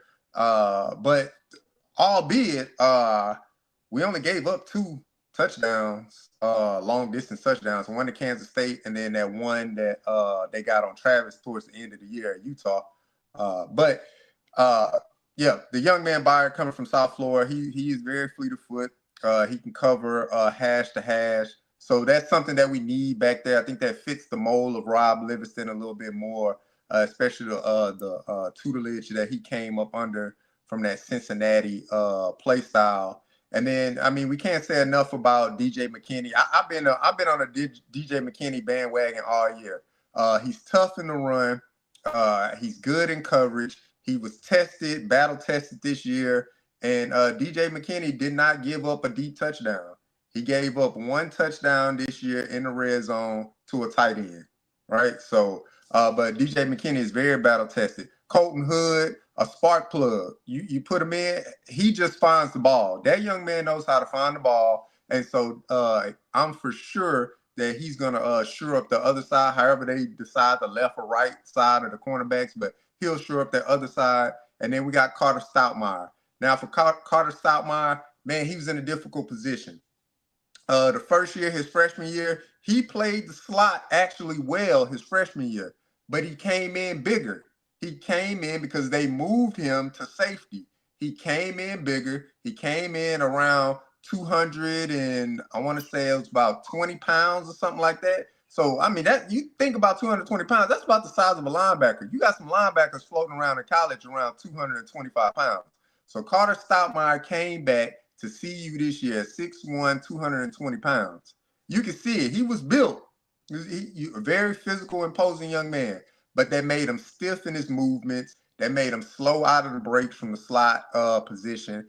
And, that doesn't depict accurately his coverage skills, because Carter Stoutmire, his freshman year, he had a bad game. We saw it play out publicly, but throughout the year of his freshman year, he played in coverage really well. The one thing like about Carter Stoutmire, he's a sure tackler. Once he gets his hands on you, you going down to the ground. He don't miss many tackles. All right, so he'll have to be better in the run fit, playing opposite of Kevin Byard if he starts. But I like Carter Stoutmire more at the safety position, whether that be a strong safety, kind of playing like how Cameron Silman-Craig played, and then you have Byard at free safety. But I like our defensive backs, man. A lot of athleticism, a lot of battle-tested young men back there, so they're going to do extremely well in that backfield. I'm sold in the DB backfield. They got experience. They play at a high level. They're very confident. They're well coached. Now that group is well. Receivers, DBs, very well coached. I'm talking about fundamentally and everything. You just don't see too many breakdowns when it pertains to that DB. You'll say, "Oh man, let me explain something to y'all. They playing against guys that's going to the NFL. So if you're playing against offenses that putting schemes together, their job is to beat you. So if you're in this la-la world where they got beat, whoop-de-doo. The other team DB got beat too. Alabama DBs got beat too. Ohio State DBs get beat too. It doesn't make a difference. You're going to get beat. You're going to get beat. If you're playing football, you're going to get beat. That's just the way it goes. You get to the next play. But what I will say is this here. They're very competitive. Coach Mathis needs all the props in the world because they do an excellent job when it pertains to making football plays. And this year, what I am going to see more of, I expect to see more interceptions. I expect to see more plays in which they're going to take a few more to the house, like McKinney did against Oklahoma State, like Hood should have done when he got tired against Arizona. So I think we're going to see more opportunities for the DBs to score. I look at this defense as a scoring defense. This year, this defense will be a scoring defense. They're going to pick some balls up and take it to that end zone. So I expect them to make a lot of plays for the offense. this year. And the DBs are going to be a big part of that because what Coach Prime has done, he mixes it up very well. If y'all look at it, BWatts, even the backups that CU have, the Hards, and then those other boys, those boys that he had walk-on, if they weren't walk-ons, those other guys that were in practice, those guys were on 12. They were on 12. 12 had to make some spectacular catches in them end zones, and Odom had to make spectacular catches against them guys. They weren't out of position. You just had athletes that, that just made great plays. And when you have DBs like that, that's sitting up there on your third and fourth group, you doing something right. So I see them as a strong part. And when you got a strong part like that, BWatts, what you're going to have a successful team. I got a pass rush and I got great people in the backfield. That means that the quarterback is not going to have a lot of time to get rid of that ball. And I'm sticking to him like glue. Hey, I expect some big things to happen. So great job on the DB front. That's a strong suit. They got Vickers. And this is what y'all don't realize. I guarantee you, Coach Prime gonna bring somebody else in too. That's just what he do. Yeah, they. I think they stuck at 71 scholarship players now. I think he got 105. He got 30. He got 30 more to go. Yeah, I heard well, somebody text me. Say he got. Brian told me it was about 83. It was 70 or 80 something. I don't want to get it wrong number. So he got about 15 to 20 more players to bring in, and they probably bring them in during the spring because that's when, or after some of these games, bowl games have been played. You got to wait to see who's gonna hit that transfer portal then. So that's what I'll be looking at too. But we got about 8 more minutes. There are some great foundational pieces for 2025 and beyond for Coach Prime. And I think that they're going to surprise them in 2025. Not going to put no number games on because I don't know the entire roster is looking like. Don't know what all coaching staff and we got to bring some strength and conditioning coaches in also to fill some vacancies in. We just got to see how it's going to do. But JR and Mr. Steve, special team. We brought a kick in. We brought a punt in. Buck Buchanan, Damian Graves. A big addition to this team, I think, was some of their flaws from last year. Because anytime you can flip the field in good field position, it's good for your offense and your defense. Absolutely. Look, we got a big foot, y'all. We got a big foot. We got a kicker that can hit it from 45 out. All right. So that's great news here, right? That goes to that affects play calling. That affects a lot of things. That affects the outcome of the game. No disrespect to Mata. Hey, Mata, 40 and in, put Mata in. But get Bigfoot out there when we talking about 45 and out. Get him out there because we want to see it. And we want to see the doggone ball kick when it comes to the kickoff.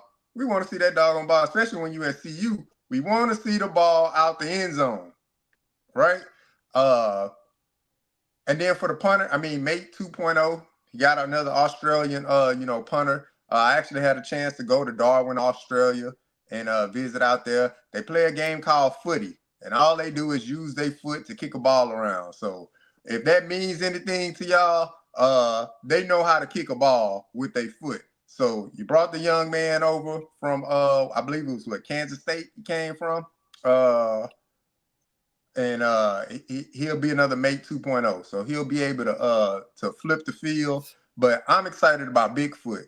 I'm excited about that kicker. And when it's 45 yards and out for a field goal, we should be able to make that. That's what I'm talking about. Yeah, Big Worm, great. Man. Hey, all on Big Worm, chill out, Big Bro. What's up, Big Worm? Hey, what the hell in that chat tonight? What? hey, they excited in that, and they should be because everybody got their voice, and in their voice, hey, that's their opinion. I say, hey, baby, make your opinion, make your opinion. But hey, what's up, Rep? This is what I'm gonna say, BWatts. Special teams is a part of winning football, and if you don't have that, and BYU showed you, BYU was hitting on all cylinders, baby. All they gotta do is, hey, Steve. All they gotta do is go back and watch Bill Belichick and Tom Brady days. Yeah, see what special team did for him. Hey, it was quite a few Super Bowls, and it won a Super Bowl. Get that snow plow out there to get that snow off there. It's about coaching. This is where Coach Prime has got to make his money. When you said about the offense, I was so coaching cost us some games, point blank. You can say, and I'm being, and I can go back and I can be constructive and say this here: coaching cost games, because when it came to offense, that offense was too vanilla. My son knew what plays they were coming on that offense. We didn't change. If you saw you were weak on the offensive line, what do you do if you're weak on the foundation? You add to the foundation to make it stronger. That means bring tight ends in, tighten it up. We refuse to do that. So what I'm saying is this one here: Coach Prime got to make his money, because if you look around football, you lose in football, homeboy, and you happen to be the color of Coach Prime, you looking for a job. They getting rid of you in football. If you losing, you can say whatever y'all can come out with all that. You losing in football, thank goodness he's in a good place. But a lot of people ain't in good places. A lot of good football coaches who doing the right thing and were handed bad jobs, and then you go and get a number one pick, and now they want to get a job like they always do to another person, and then this person gonna come in with a franchise quarterback. Oh, they winning. You dang all right. Every team wins with a franchise quarterback. That's the way NFL is. That's football. If you got a quarterback, you're gonna win. But getting back to CU, I will tell you this one here. Coach Prime is going to have to coach, and he's going to have to hold these coaches accountable, where you should not have the same offensive scheme every game. Bill Belichick switched up every game where their scheme was totally different. He would break it, because this is what I'm saying. If you got time for a damn podcast, you should have time for the switch up, and we're going to change our whole offense, and we're going to use that time you doing them podcasts, and we go, because I'm paying you. No, stop it. These, you're getting paid to play. And if you're getting paid, your job is to know this offense and execute. So my thing is, if as a coach, I'm gonna have so much pressure on you as this one here. I don't want you to have no time, because when you got time, that means your mind doing other things. I don't want you doing that. I want you on football. So I'm changing plays, and you're gonna be on there like, damn man, I gotta learn this playbook, because if I don't, I can't play. You're gonna have to learn these plays, and that'll help young players, because if young players go on there, if you want to get on this field, you better know these plays. These seniors sitting up there because they done ran these plays. That's the problem. I'm trying to tell y'all. Steve. Steve, listen, Steve. I'm trying to tell you, man. I ain't hard on them guys. Coach Prime told us last year the receiver didn't know the play. This year, the receiver didn't know. I'm gonna let that go. It's over with. They had a good year. We 9-3. Successful year. But Steve, you own it, bro. I'm with you 100. I talked about that yesterday. Go watch the broadcast if you missed it. You hit it. I mean, it got to be talked about, and I hope the word get back to Coach Prime and that we're concerned about. I know he know what he's doing. But Coach Prime knows what he's doing, and he got a great game plan, BWatts, and you're hitting everything. But this is what I'm gonna tell y'all. People out there who tell me, oh, it ain't too much. What you want to do is simplify the offense. You can do 5 plays, and you can run it 7 different ways. I can run the same scheme, same formation, but I run it 7 different ways. Instead of doing this here, instead of going 10, you're gonna go 5. You can switch it. Instead of passing, we're gonna run. We're gonna run out wide. Steve, Steve. Yes. I think the problem was. Look at JR looking at me and say, I can't wait to see what he's gonna say now. Look, Steve. Look, JR. The route. When I was at the Utah game, listen, Shadur, they were running 15 to 20-yard routes on 2nd and 2. Why? I just want to say, man, on 2nd and 4. I said, damn. And then you'll see why Travis be upset. That's why he's upset. Yeah, he old because he ain't running them routes. If you ever know Travis, you'll never see him on the go or post. You'll never see that. But how do you think the offensive linemen feel when they're sitting back there? They're like, man, we done got 9 yards. I'll give you an example. The BYU game. If you go back and look, Welch went and got 2 plays in which he got a first down. They ran the ball. Welch, back-to-back plays. Welch got a first down running the ball. Right. And they went straight away from it. Didn't touch it again. I'm like, come on, folks. Come on, folks. Come on, folks. The man averaged 5 yards per carry and didn't and don't get the ball. Stop it with this here stuff sometimes. But I don't see that this year. It get frustrated. And the linemen are going to get frustrated because I'm sitting back there, man. You telling me you got these two dudes on this side of Jordan Seaton, and people tell, oh, that man that need Jordan Seaton up. Hell, Jordan Seaton had that DE, a linebacker. What you gonna do? He had 3. Hey, they had a defensive end on him, and they had a linebacker right behind him.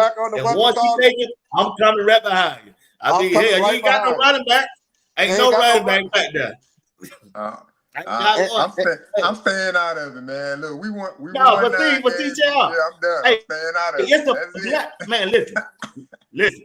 It's a blessing. It's a blessing that they won 9 games that playing that way. It's a blessing, and it's a blessing too. Lasted. It's a hell of a job. They go to tell you about the talent that they had, and win 9 games that way. I said, man. They're gonna change this in the middle of the season. But they kept on and kept on. And sometimes, and hear me, I'm a Coach Ryan fan. Coach Ryan talk too much in the press. Talk too much. I can say he tell too much.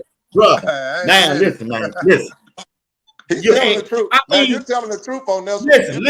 I ain't talking about talking because that's what he's supposed to come out there and do. This is what he said in the press. And on well off. I studied it. I looked at it. I said, we're gonna get Jimmy off. And the other coaches repeating the same thing. Here the key word. And you think BYU gonna listen to this? Check this out. This is what he said. He walked up in the room, morning. Let's hear. We got a bowl game. This Mistake bowl game, right? Check this out. Here you go. This game is for the wide receivers. I got to get them. Jimmy want to go pro. His exact words.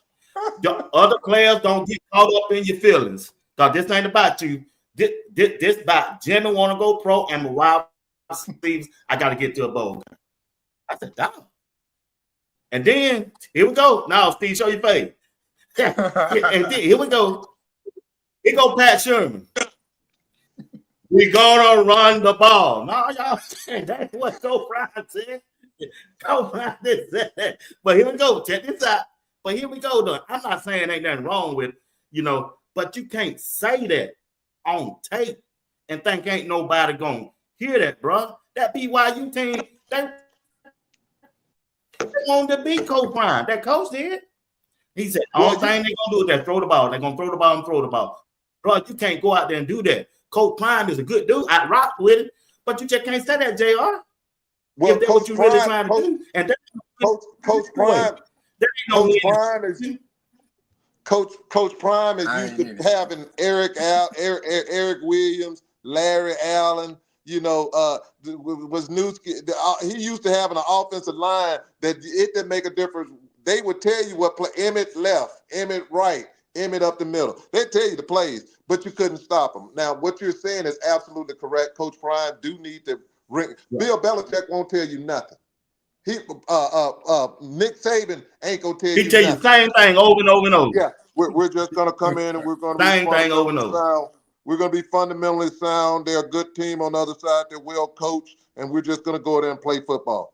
That's what I'm gonna tell you. Period. I'm not telling you nothing about they told you on one game that one Jimmy got hurt. Oh, we set up a lot of plays for Jimmy. We did this here for Jimmy. Jimmy got hurt second play of the game, and boom, they got thrashed because all they had was all them plays for Jimmy. Bro, football ain't about getting over. You get off in the bedroom. You don't get off on that field. You got to make plays on that field, man. Let's go. Let's go. I'm just being real with you. It's 9:35, baby. If I'm gonna tell it, I'm gonna tell it. I know, man. I know. So with that being said, that's how I want to start the year. Just be honest with it. Be honest. Look. But regardless how the season turn out, I mean, hey, say what? I ain't in it. Y'all, they did what they supposed to do. I see somebody in the chat. Hey, I see somebody in the chat was talking about Tyler Brown. Let me tell y'all something about Tyler Brown. Dude was a team player. He did what he had to do. He lost some battles, but check this out. It ain't his fault. They put the coaching staff put him there. He listen. Yeah. That one his position. He don't play that position. Tyler Brown, they started out the season. Tyler Brown playing beside who? The big man, the Diesel. Yeah. He supposed to be right there with him, right? Season. But they went through the whole season doing that. And Benson was on the right side. Mm-hmm. The first game, that's when you seen Tyler Brown out there in the Bible said he was in a, well, I ain't gonna use no Bible. I ain't gonna use that. He's out there in the far country. Mm-hmm. He's out there in the far country when they put him over there, man. So you can't knock Tyler Brown for trying to do what the coaching and what the team wanted him to do. He can't talk back. He sacrificed. He sacrificed. That's exactly what he did. He did what the Migos did. They out there in Texas. They took a sacrifice. Coach Prime did right by Tyler Brown. He brought him from Jackson State, come to Colorado, get great education. That's it. He did that. That's what he did. And he helped the locker room. He's a great locker room senior person. He's a good character guy you don't have to worry about because believe it or not, a team is formed up of a lot of people. You got knuckleheads, you got the guys that are book smart, you got the guys that are just football, intellect, they just got it naturally. So Tyler Brown played his part. Now I'll leave it at that. Thank you, Tyler Brown. Wherever you contribute on the team next year, do your best. To that end, this year, coaches, let's play people in their positions. Let's quit the experiment. Let's put the guards in the guards. Now if you get 3 or 4 injuries and stuff like that, I understand you have to mix it up. But let's put these guys in the best position to win and be successful, and that's by playing them where they should be playing. And you're going out there putting people a guard and tackle, you're really hurting. And if you're going to do that, you need to have a tight end over there with that person, because that way they can offset by chipping and stuff like that to help out. But if you're leaving people on islands when you're dealing with and your quarterback throws 80% of the time, 85% of the time, you're setting them up for failure. So I'll just say it there. So I'm not going to criticize any Tyler Browns or no other offensive lineman, because Notre Dame runs the football. When you want to see an offensive line, Notre Dame. If you want to see an offensive line, look at Notre Dame. That's all. Look at Notre Dame. Ohio State offense. They got 4 offensive linemen and they still doing it. Notre Dame got offense, probably. They got offensive line. They go NFL. They go first round. They're first round picks. Yeah, boy. Our offline don't look nothing like them boys. Don't look nothing like them. Don't look nothing like them. Yeah, I agree. But y'all on tonight, you on. I appreciate it, boy. I think y'all gonna get to where I was, but y'all finally got here. Took you a year. But you got here. I know it was in you. But look at here. We ain't where you at, man. We ain't where you at, BWatts. BWatts took it off. You took off on us tonight, BWatts. Hey, that's how you start the year, man. You got to start the year right, bro. So then, see, that's why I'm gonna do this year. See, I ain't gonna jump out on a limb like I did last year. I'm not jumping on that. I'm gonna watch this thing. I ain't even I'm making judgment. I ain't even seen you in pass yet. I won't see Well, you you in on the pass. edge on them linebackers. You on the ledge on them linebackers. Yeah, you See, are. I don't see them. Hey, I don't see them play. Skip, Listen. you done just contradicted yourself, Skip. On them linebackers, you on that ledge, your toes over. Then stop it. You ain't gonna get on the ledge on the ones you like. That's why I say I ain't in it. My name Bennett, I ain't in it. I leave it at that. Listen.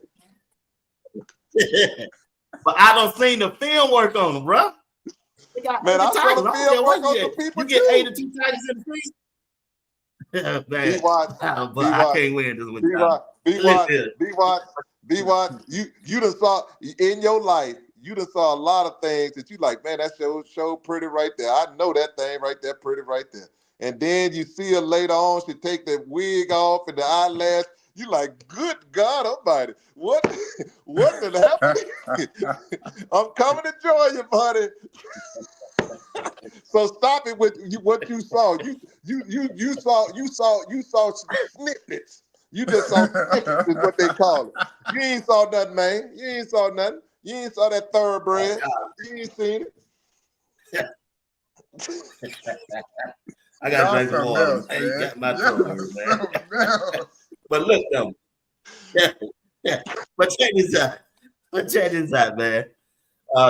Steve, when you're going into the playoff game, the teams that left, who you like? Who gonna win it all? Who you like? Who gonna play in the championship game? Put it like that. I said Ohio State, whoever win between Ohio State and Texas. You talking about that playoffs? Ohio State, Texas, whoever win between that game should win it all. Period. The best teams in college football because they can do it on both ends. You know, the other two teams, they're one-dimensional. They run the ball very well. But when it comes to, I don't think no team can compete with Ohio State receivers. They got the only way you're going to beat Ohio State is this way. They do that Howard, they quarterback do that stupid stuff running the ball, which I don't understand why he does. He takes hits and he gets them little concussions because he got a concussion in that game that they lost against Michigan. I can guarantee you. They're not going to say it, but if you watch that game, he had a concussion in that game. If he don't run the ball and do that foolishness and get that ball to that grown man out there, number 4, Jeremiah Smith, that could be a number 1 first round pick in this year's draft. Mm-hmm. And then you got that other boy, Oka, or whatever his name is, number 4, Uka. Excuse me with his name, but I ain't trying to be funny on that. They problems. So I'll just leave it with Ohio State. Ohio State, Texas, that they should run it. You think? Okay. Yeah. What you think, JR? I look at Texas and Ohio State. They're pretty evenly matched. I think Ohio State probably got a better run game. But for me, I'm looking at Steve Sarkisian. He calls the plays for Texas for their offense. So he just can't get tunnel vision. It seems like he gets tunnel vision in his play calling and he forgets to run the ball. He's very pass-heavy, pass-oriented. And so if he gets in a bind, just don't forget how to run the ball. I believe Texas to win. They have a better defense than Ohio State. Ohio State has a better offense. But you're a homeboy. You on medication. He going by his own. Hey, what are you talking about? Texas ain't going to beat Ohio State, JR. What are you talking about, JR? BWatts, is he on medication? Are you on medication because he is. He on medication, JR. Don't you ever insult Ohio State like that. Show your cup, JR. Show your cup. Show your cup. Show your hand. Show your hand. Show your hand. Texas is not. I'm telling you. I know y'all don't win. You don't expect Texas to beat Ohio State. BWatts, Scatterboo still running. I believe. Scatterboo still running. He's still running. He's still running. Texas will be able. Texas will be able to. Scatterboo still running. Some Ohio State passing. Now, if Ohio State get off in the run game, then Ohio State got it. But Texas has a great defensive backfield. I went to my mailbox. I went to my mailbox a while ago to get my package from you can't UPS, say that on here, man. You can't get no package. And the dude came running by me. I got my package. And Jeremiah Smith and Scalaboo still running. Jeremiah Smith still They running. still running. I don't Scalaboo was running front. doubt his talent. Jeremiah Smith was running behind. They still running. He picked Texas because he's from Texas. But we all know Travis Hunter should have won the Jim Thorpe, right? Who won the Jim Thorpe?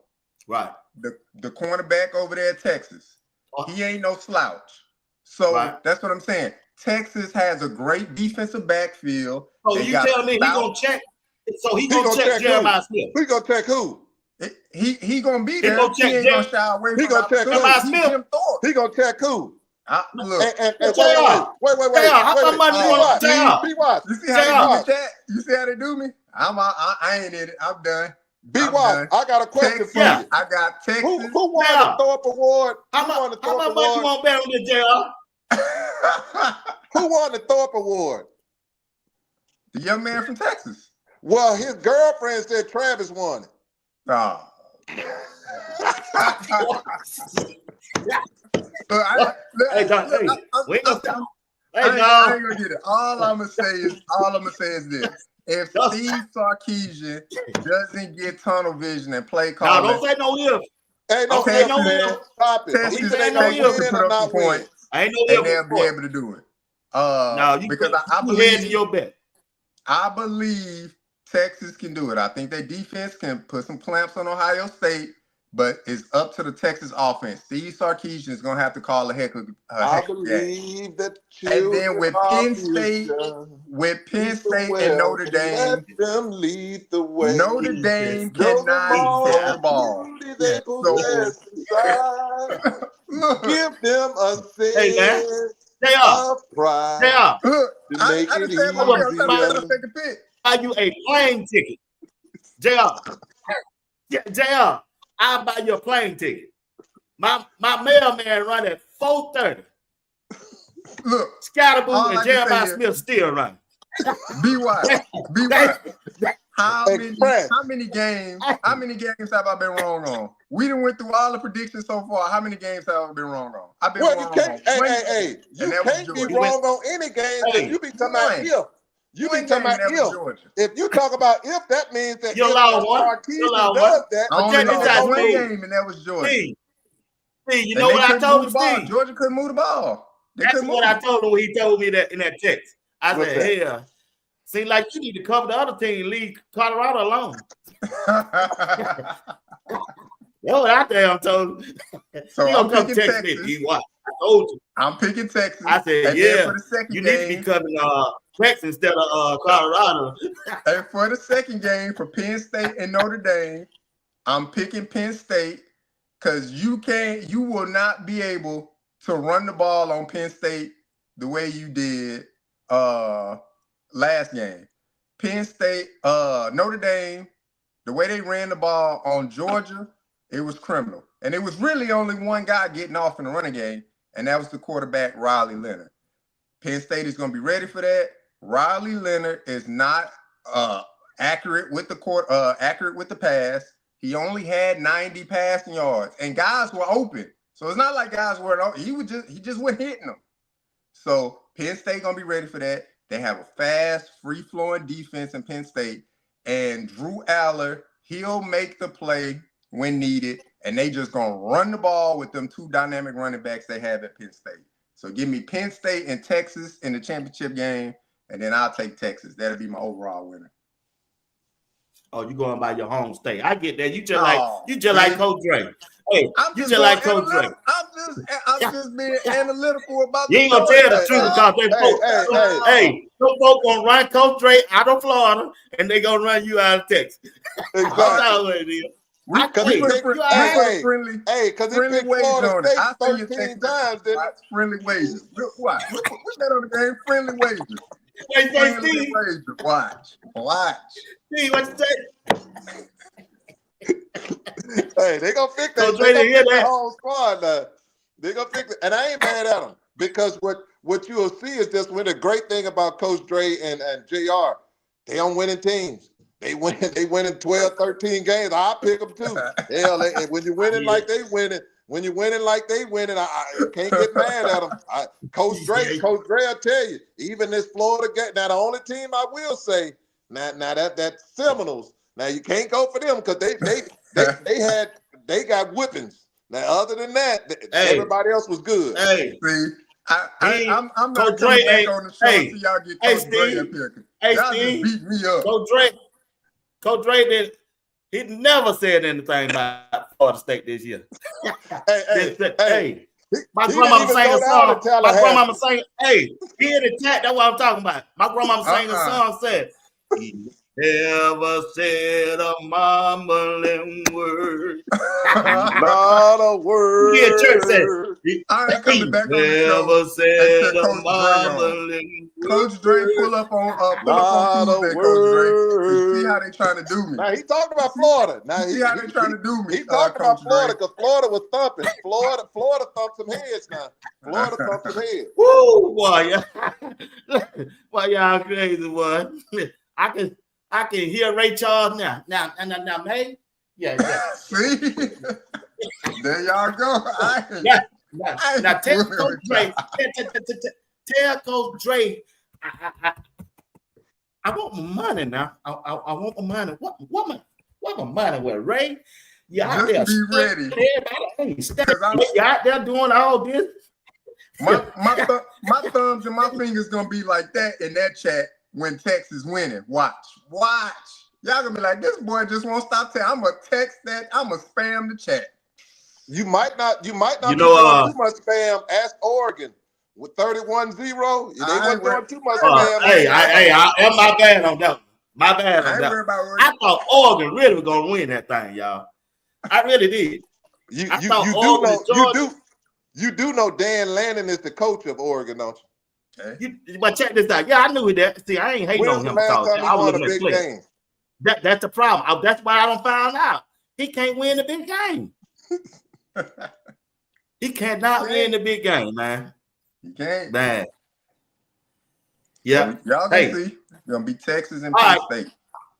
It's a word out on the street over there on Twitter. We're gonna do winding around it off in a minute. All right. That's what they're talking about on Twitter.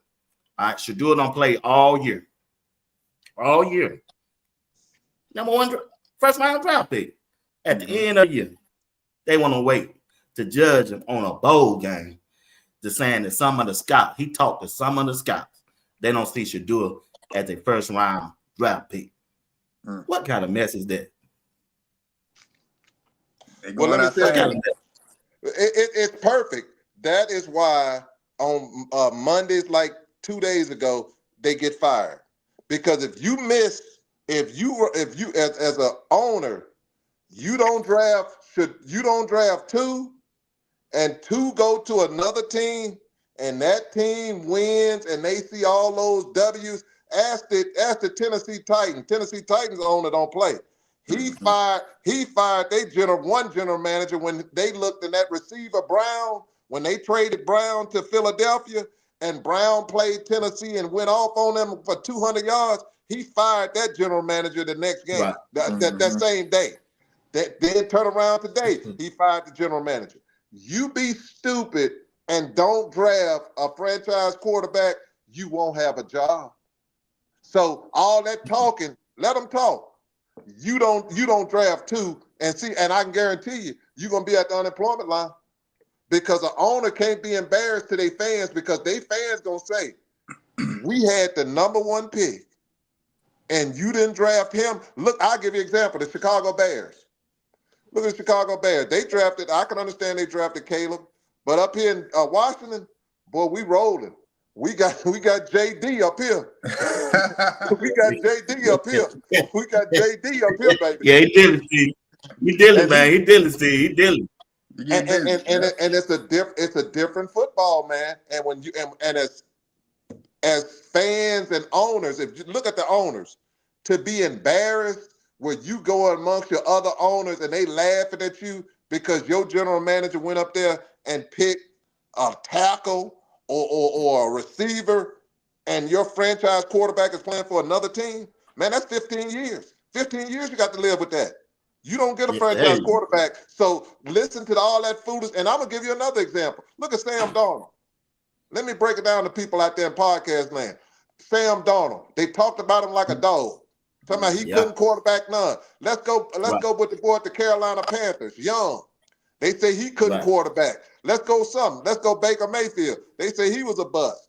If you put quarterbacks in a great position where you have a good offensive coordinator, a strong defense, and a strong running game, you can be successful. Shedeur Sanders throws the ball at a 74% completion rate.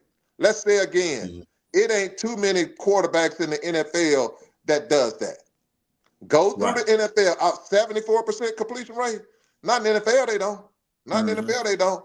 And this is when he was putting an offensive scheme where he was doing 4 receivers. If Shedeur Sanders would have had 10 personnel, he would have been in the high 80s because he'd have had more time to throw the ball and he'd have had safer routes. If they'd have did better scheme, he could have schemed it where the ball didn't even touch the ground. If two would have did it the right way, the ball shouldn't even touch the ground. But me saying that is this one here. You put Shedeur in the Miami Dolphins offense. You put him in the New York Giants offense. You put two in either the Tennessee Titans offense with a strong running game and good offensive line. Look at Michael Penix, what he's doing with your boy Atlanta. Homeboy, when you can throw that ball, when you can spin that ball, don't draft him if you want to. Don't draft. I can guarantee you're going to be at the unemployment office. Hey, I told him yesterday, I said, if Cleveland got the number 1 pick or the second pick, let's say Travis go first, I said on my broadcast, I said, man, if I'm Cleveland, prime, I'm finna draft you and we ain't come. I said, well, we gonna draft him anyway.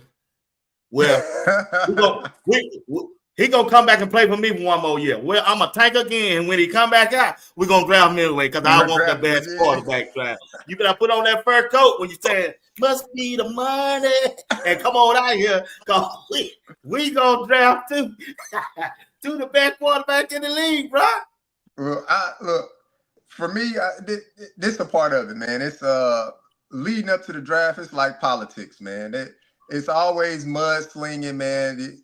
You can't be one of the number 1 quarterbacks, the number 1 quarterback throughout the college football season, and then the season end, and all of a sudden, well, the draft grade is not adding up to. Okay, well, that's what happens. You got teams that'll put out information, and they'll talk to these reporters, so the reporters can report this information to deter other teams from drafting a player or seeking a king's ransom for a draft pick for them. So it's all a part of the business. This is what happens. I give you a good example. The BYU quarterback, the young man, what was his name? Luke. His little brother. For the Wilson. New York Jets. For the New York from Jets. the Jets. Yeah. He plays with Denver right now. He plays with Denver now. Zach Wilson. He went from from a 3rd round pick into being like the 3rd pick of the draft. Look at the boy from North Carolina. Yeah, in a matter of months. Oh yeah. So this is what they do. They went number 2 a couple years ago. They talk about people up and down the draft board, but this is a part of the politicking of the administrative staffs of these organizations. It's to gain capital when it comes to draft picks. It's to move teams or deter teams from it. So when you hear from an unnamed source or from a source or from an NFL that's teams putting out information so they can make sure that they get what they want out of the process, whether that be the player or draft picks.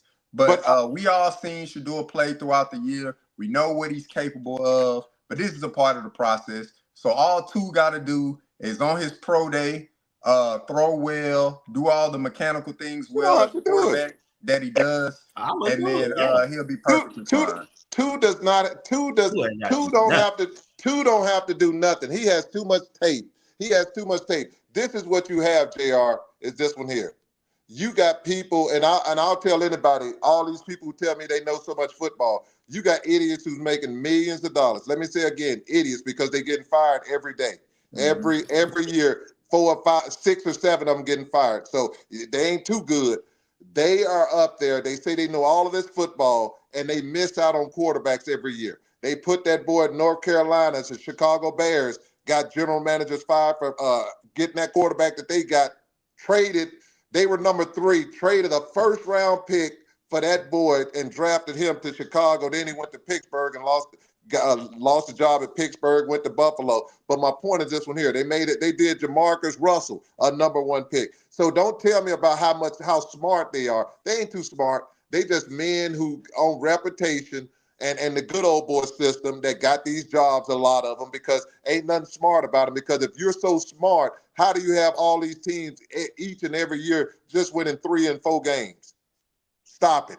Yep, if you tell me you know football, and if you know football, you shouldn't have your team every year should not be losing 15, 16 games if you know football.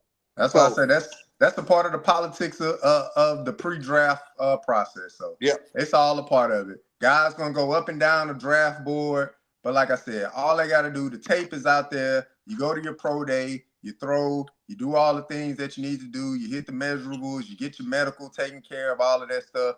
You good to go.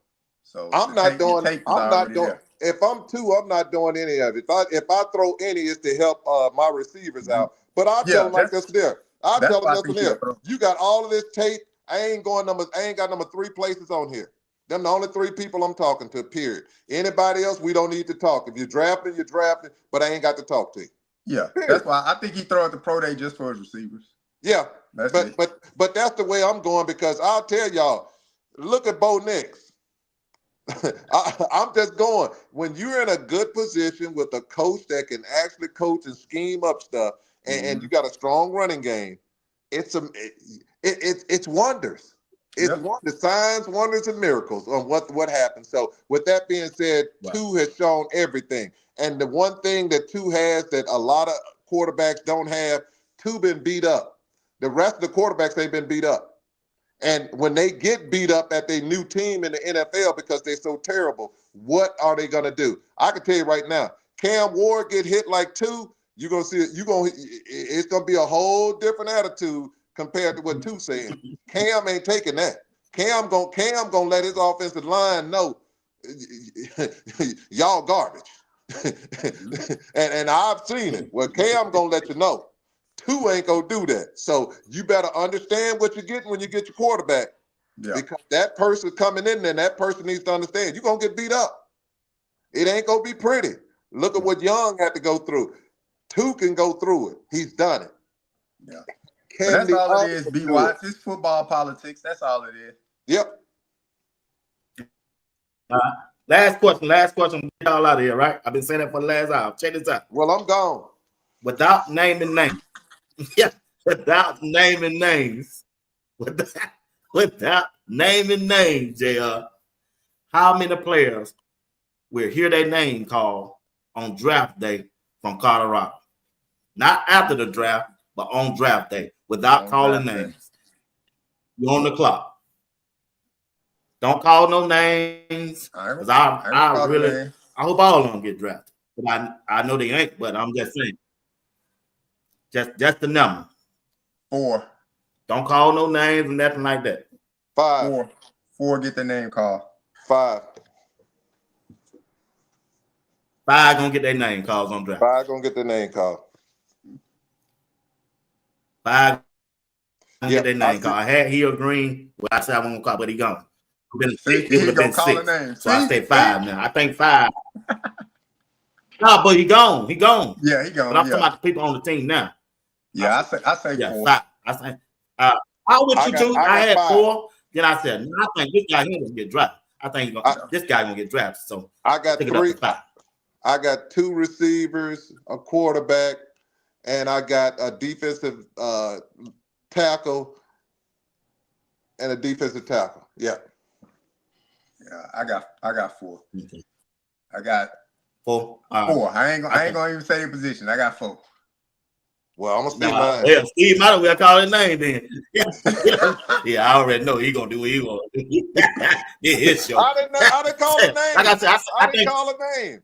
I did not call a name. I know you did. Hey, I didn't call a name. I know you did. But check this out. check this out.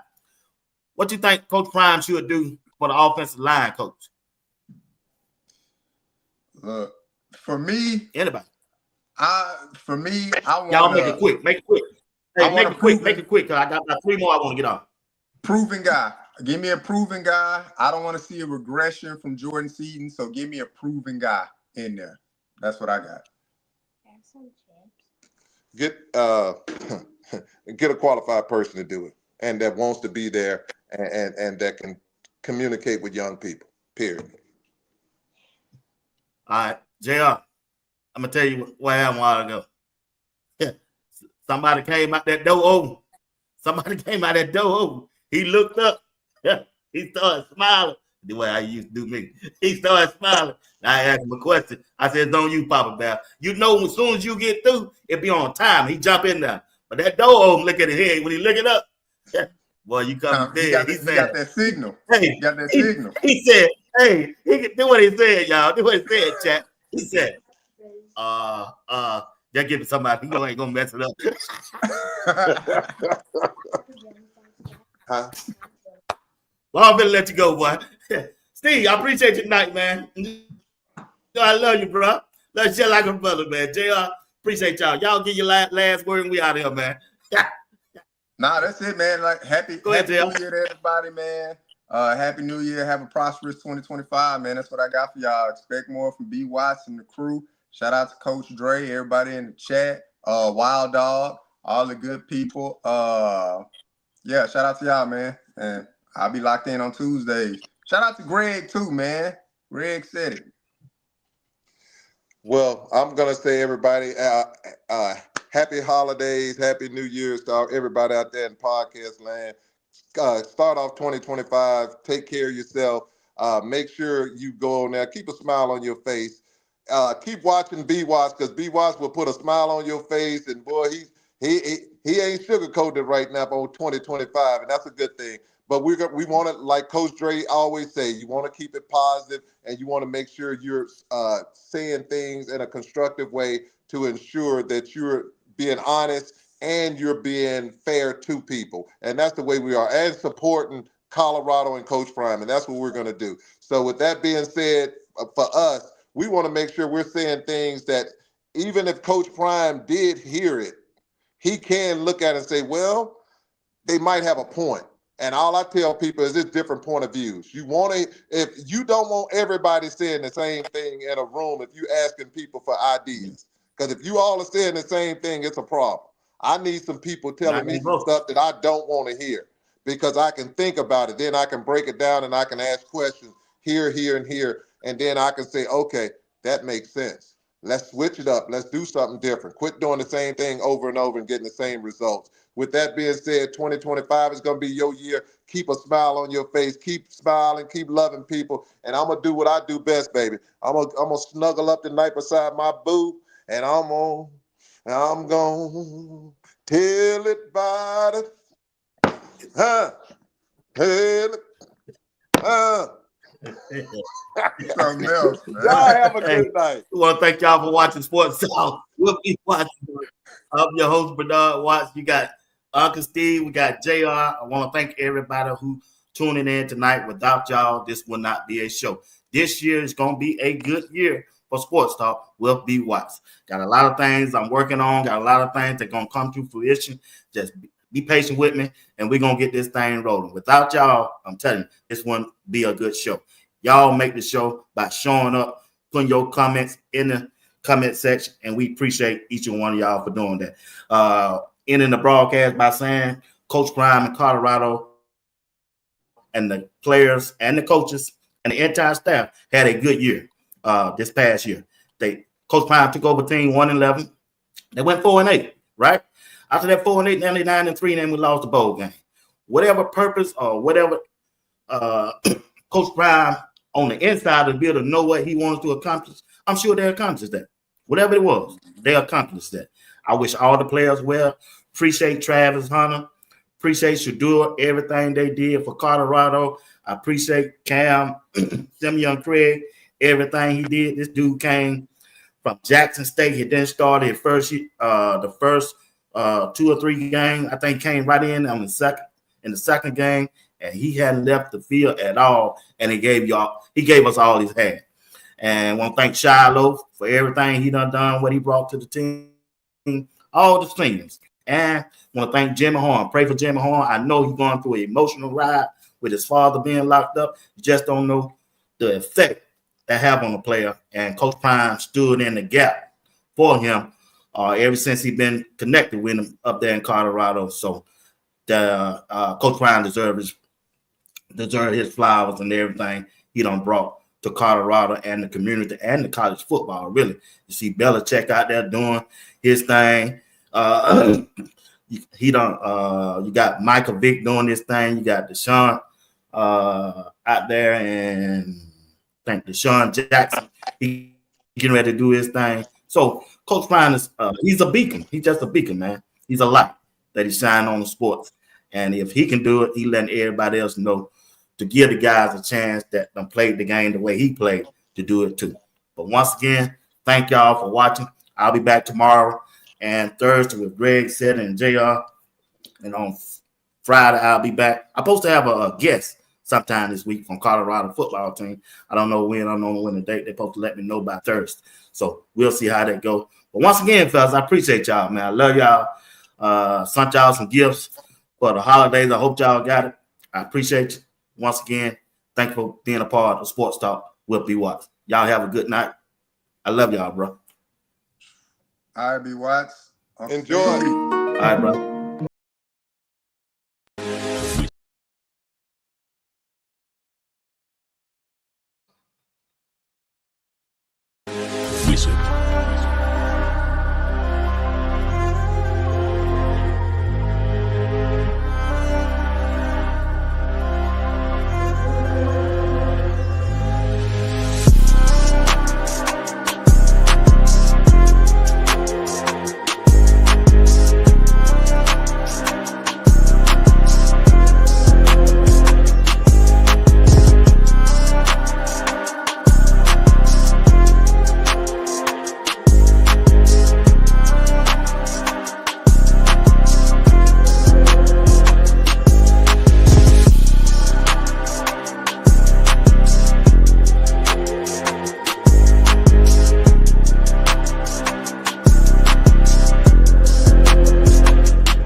How you doing? It's Martavius French.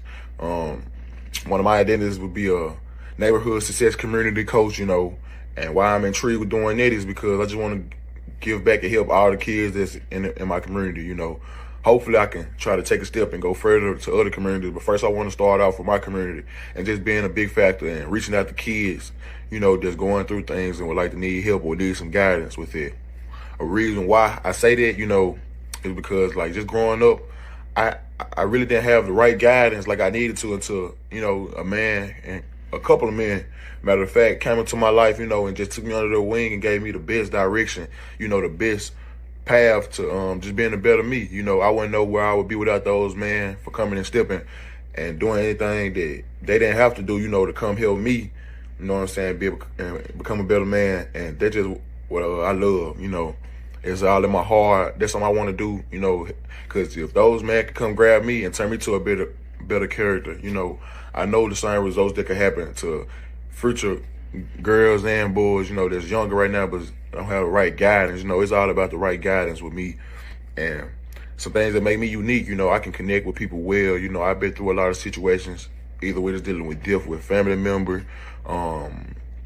poverty, just anything. I can relate to people with a lot of subjects, and I feel like I can put a smile on anybody. Colorado's got a big commit coming in out of high school, and Juju Lewis.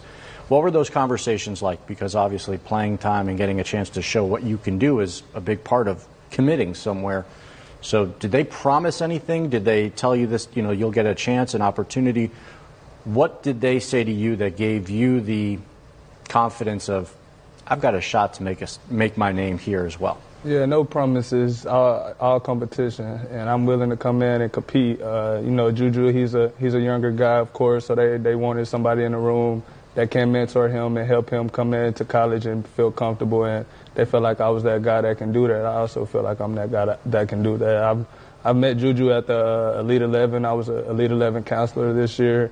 So I've met Juju before, and I just recently met him again once I went out there for the bowl game. Very, very cool dude, and he's a playmaker. One of the best quarterbacks in his class. So just being able to compete and go out there and do what we have to do and help each other, build each other up. So it's all love over there, and it'll be a great competition between us, and that'll be that. It was no promises, all competition.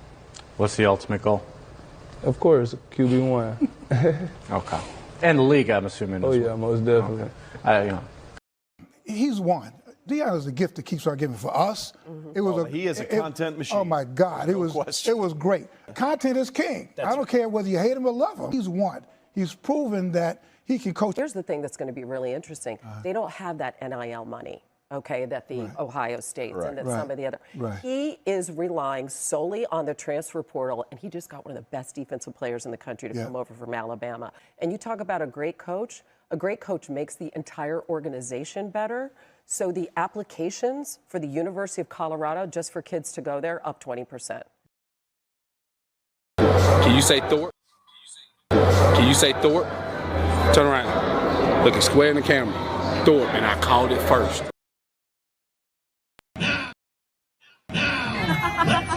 From the West Side.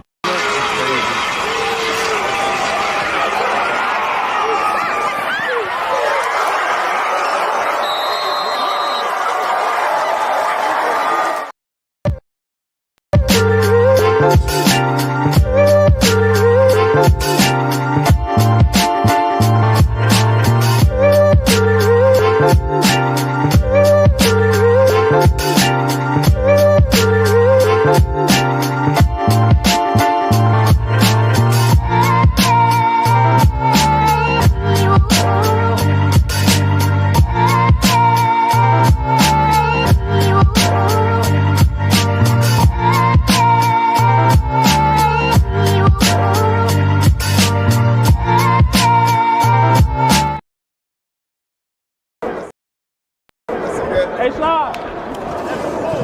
Go first.